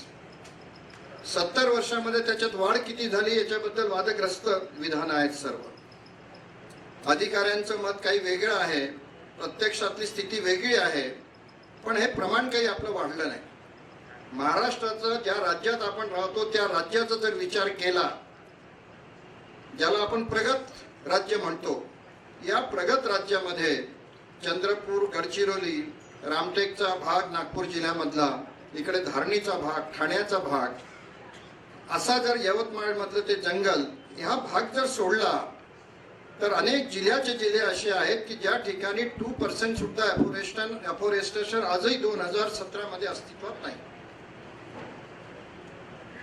अहमदनगर जिल्हा जो आपण अतिशय प्रगत जिल्हा समजतो त्या ठिकाणी सुद्धा वनीकरणाचा हिस्सा फार कमी आहे. या सर्व पार्श्वभूमीवर आपण जर विचार केला, हे आपल्या सर्वांचं आद्य कर्तव्य आहे. आपल्या देशामध्ये जर अन्नधान्याचा तुटवडा असेल, डिझेल पेट्रोलचा तुटवडा असेल तर या सर्व गोष्टी आपल्याला आयात करता येतील. पण आपल्या देशामध्ये पिण्याचं पाणी उपलब्ध नाही, पिकं घेण्यासाठी चांगली माती उपलब्ध नाही आणि श्वास घेण्यासाठी चांगली हवा उपलब्ध नाही. असं जर चित्र झालं तर पाण्याची आयात होऊ शकत नाही, आपण चांगला वारा आयात करू शकत नाही आणि माती आपण आयात करू शकत नाही. 1 इंच मातीचा थर तयार करायला, ज्याला टॉप सॉइल आपण म्हणतो, निसर्गाला 500 ते 1000 वर्ष लागत असतात आणि हजारो टन माती अशी पाण्यात वाहून जाते. आता पाटील साहेबांनी जे काम केलं तिथे ते अतिशय महत्त्वपूर्ण काम आहे, बेसिक काम आहे. आपण सर्वांनी ज्यांचं प्रात्यक्षिक पाहिलं ते सर्व काम अतिशय उत्तम आहे. या सर्व पार्श्वभूमीवर सोमालियाचं जे चित्र आपण पाहिलं चित्रवाणीवर, की तिथली लहान लहान मुलं अन्नाशिवाय आणि पिण्याच्या पाण्याशिवाय तडफडून मरत आहेत, तशी अवस्था जर आपल्या देशात येऊ द्यायची नसेल, आपले नातवंड असतील, आपलं तर रामनाम सत्य चांगलं होऊन जाईल, कारण निसर्ग तेवढा मेहरबान आहे आपल्यावर. पण आपल्या कुटुंबामध्ये जी आपली नातवंड असतील त्यांची अवस्था जर अशी होऊ नये सोमालियाच्या मुलांसारखी असं जर वाटत असेल तर हे पाण्यामधलं काम हे सर्वात महत्वाचं काम आहे. आपल्या इथल्या ज्या काही नद्या आहेत त्या विशेष करून पहाडातून येतात. पहाडांवर झाडं असल्यामुळे त्याची जी मुळं होती ती माती अशी घट्ट पकडून ठेवत होती, माती वाहत नव्हती. पण आपण झाडांची कत्तल केली, साफ केले आपण सर्व झाड, कोण जबाबदार आहे तो आणखी प्रश्न वेगळा आहे. आणि मग आता काय झालं की त्या पाण्याच्या प्रवाहाबरोबर सारी माती वाहत यायला लागली आणि म्हणून चित्र असं झालं आपल्या देशामध्ये तयार की नदीचे पात्र विस्तारले आणि खोली जी होती नदीची ती कमी झाली आणि त्याच्यामुळे मग हे मोवाड वगैरे असतील असे प्रश्न निर्माण झाले. शेकडो माणसांची हानी, जीवित हानी या देशाने अनुभवलेली आहे. ओरिसामध्ये भरपूर पाणी येतं म्हणून त्रास आहे, मराठवाड्यामध्ये पिण्याचं पाणी उपलब्ध नाही म्हणून तिथे त्रास होतो. आणि म्हणून जे नितीनजी आज सकाळी सांगत होते हा खरोखर एक विचार करण्यासारखा मूलभूत मुद्दा त्यांनी हातात घेतलेला आहे. अनेक मंत्री झाले जलसंधारणाच्या संदर्भात, पण ही व्हिजन जी असायला पाहिजे असा योग्य मंत्री या खात्याला आता पहिल्यांदा मिळाला असं माझं प्रामाणिक मत आहे. याचा अर्थ आधीच्या मंत्र्यांनी काम केलं नाही असं मी म्हणणार नाही, परंतु एखादं काम किती महत्वपूर्ण होऊ शकते आणि त्याच्यामुळे एकंदरीत देशाची अवस्था कशी सुधारू शकते हा त्यांचा विचार आहे. म्हणून त्या सर्व पाणी जिथे जिथे जास्त एक्सेस पाणी आहे ते कसं आणायचं आणि 2 महिने झाले नाही त्यांना आपल्या खात्याचा चार्ज घ्यायला. या 2 महिन्यामध्ये त्यांनी जी ब्ल्यू प्रिंट तयार केली ती खरोखर अतिशय स्वागतार्ह आहे. या सर्व पार्श्वभूमीवर खेड्यापाड्यांमध्ये आपण जे काम करता ते अतिशय महत्वाचं आहे. 1985 पासून मी या कामाला सुरुवात केली जलसंधारणाच्या आणि सर्व वॉटर कॉन्झर्वेशनच्या संदर्भात. तेव्हा मी सांगत होतो की पिण्याचं पाणी विकत घ्यावं लागेल. सर्व लोक माझी चेष्टा करायची, काही बोलतात म्हणे पिण्याचं पाणी कुठे विकत घेण्याची वस्तू आहे. आज अवस्था आपण पाहतो पिण्याच्या पाण्याची काय, आणि म्हणून हा विषय अतिशय महत्वाचा आहे. म्हणून ज्या ज्या लोकांनी काम केलं असेल या क्षेत्रामध्ये किंवा जे करत आहेत ते अतिशय महत्वाचं काम आहे. ते काम गावोगावी झालं पाहिजे. वनराई बंधारा आम्ही जेव्हा सुरू केला, मानेगाव पासून आम्ही सुरू केला, पहिला बंधारा मी तिथे बांधला आणि ज्या गावामध्ये पिण्याचा पाण्याचा टँकर जात होता तिथला तो नाला आम्ही अडवल्यामुळे ती नदी ओलांडल्या तिथे आम्ही थांबवल्यामुळे पूर्ण पाणी डबाडब भरलं. 240 फुटाचा तो आम्ही बंधारा बांधला होता. ही गोष्ट त्यावेळेचे मुख्यमंत्री शरद पवार यांच्या लक्षात आली, म्हणजे कानावर गेली त्यांची. त्यांनी मला सांगितलं की मला ते पाहायला जायचं आहे. त्यावेळेस आम्ही तिथे मानेगावला पोहोचलो आणि थोडा पाऊस आला होता. तर तिथले अधिकारी म्हणाले, मी नाव घेत नाही कोणत्या खात्याचे होते, पण ते म्हणाले की साहेब गाडी जात नाही. शरद पवारांनी माझ्याकडे पाहिलं, मी म्हटलं की गाडी जाते. त्यांनी पोलिसाला जीपमधून उतरवलं, स्वतः स्टेअरिंगवर बसले, मला शेजारी बसवलं.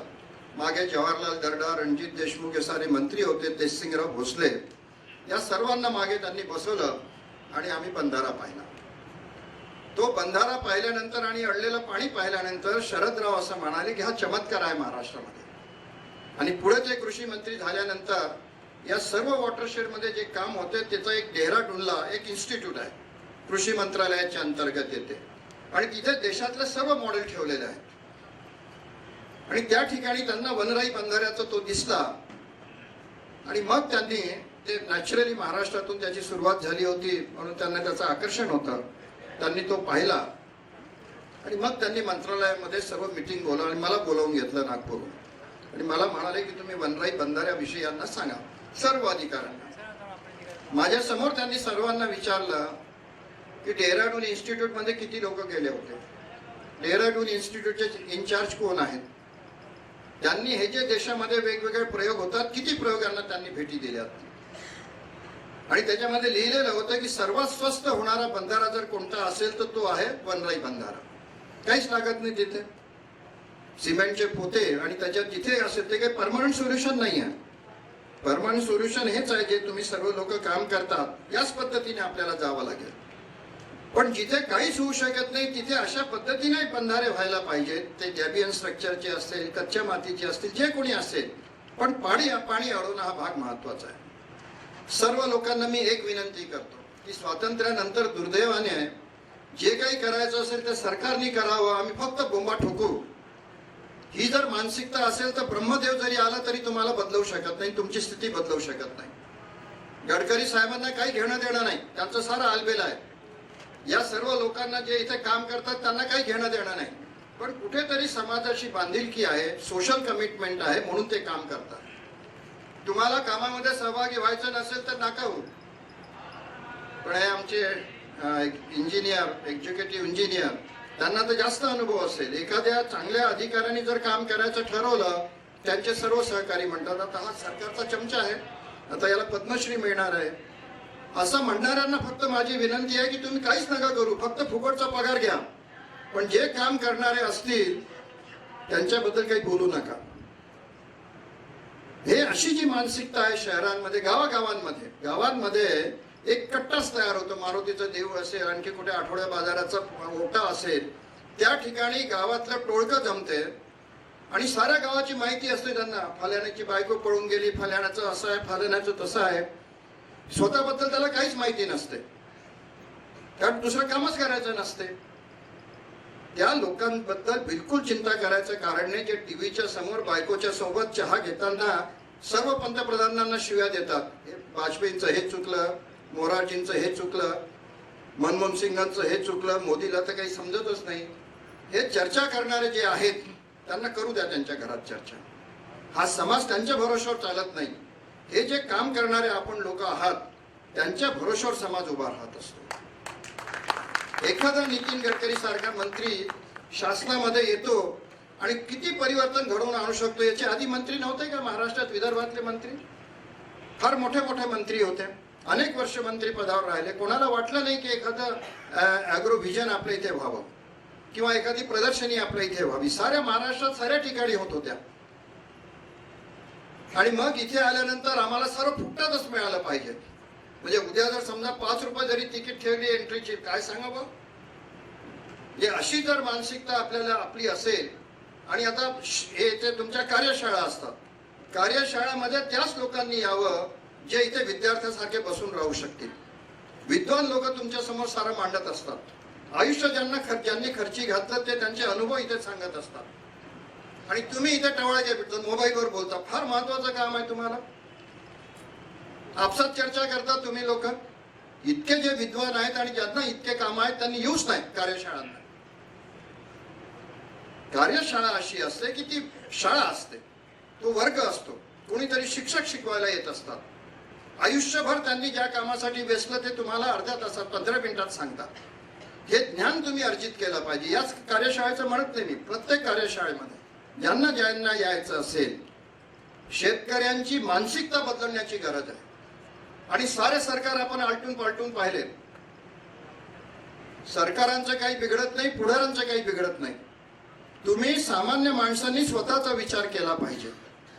नितीन गडकरी कोणत्या पक्षाचे ते त्यांना लखला, पण तो जर माणूस काम करणारा असेल तर तो आपला माणूस. काम करणारे सारे आपले नातलग आहेत. या भूमिकेतून तुम्ही काम केलं पाहिजे. ज्या ज्या गावांमध्ये अशी काम करणारी माणसं असतील त्यांना तुम्ही प्रोत्साहित केलं पाहिजे. यांच्या माध्यमातून गावाचा विकास करून घेतला पाहिजे. नाही तर तुमच्या घरामध्ये संडास बांधायचा आणि तुम्ही कमरेवर हात ठेवून सांगाल असं नाही, असं बांध बरं, असं खोद. तुमचे नोकर आहेत सारे. ही मानसिकता बदला. म्हणजे घरामध्ये संडास जरी बांधायचा असेल तर सरकारने बांधून द्यावा. ही जर मानसिकता आपली असेल तर कोण तुमचं कल्याण करणार आहे? शिवाजी महाराजांचा इतिहास आपण अतिशय मोठ्या अभिमानाने सांगतो की सुभेदाराच्या सुनेला त्यांनी मोठ्या प्रतिष्ठेने परत पाठवलं. आपल्या घरातल्या आपल्या आईची, आपल्या बहिणीची, आपल्या पत्नीची तुम्हाला प्रतिष्ठा सांभाळता येत नाही, त्याच्यासाठी तुम्ही सरकारची वाट पाहता. ती खुल्यावर जाते, तुम्हाला लाज वाटत नाही. याच्यापेक्षा वाईट चित्र काय असू शकते? तुम्ही खर्च करत नाही. दारूमध्ये तुमचा किती खर्च होतो. आणि म्हणून पहिल्यांदा तुम्ही स्वतः बदललं पाहिजे. ज्यांना असं वाटते की या ज्या काही आमच्या हातून चुका झाल्यात त्या आता पुरे झाल्यात, नवीन मुलं आता ठिकठिकाणी आलेले आहेत, त्यांनी आपली मानसिकता बदलवली पाहिजे.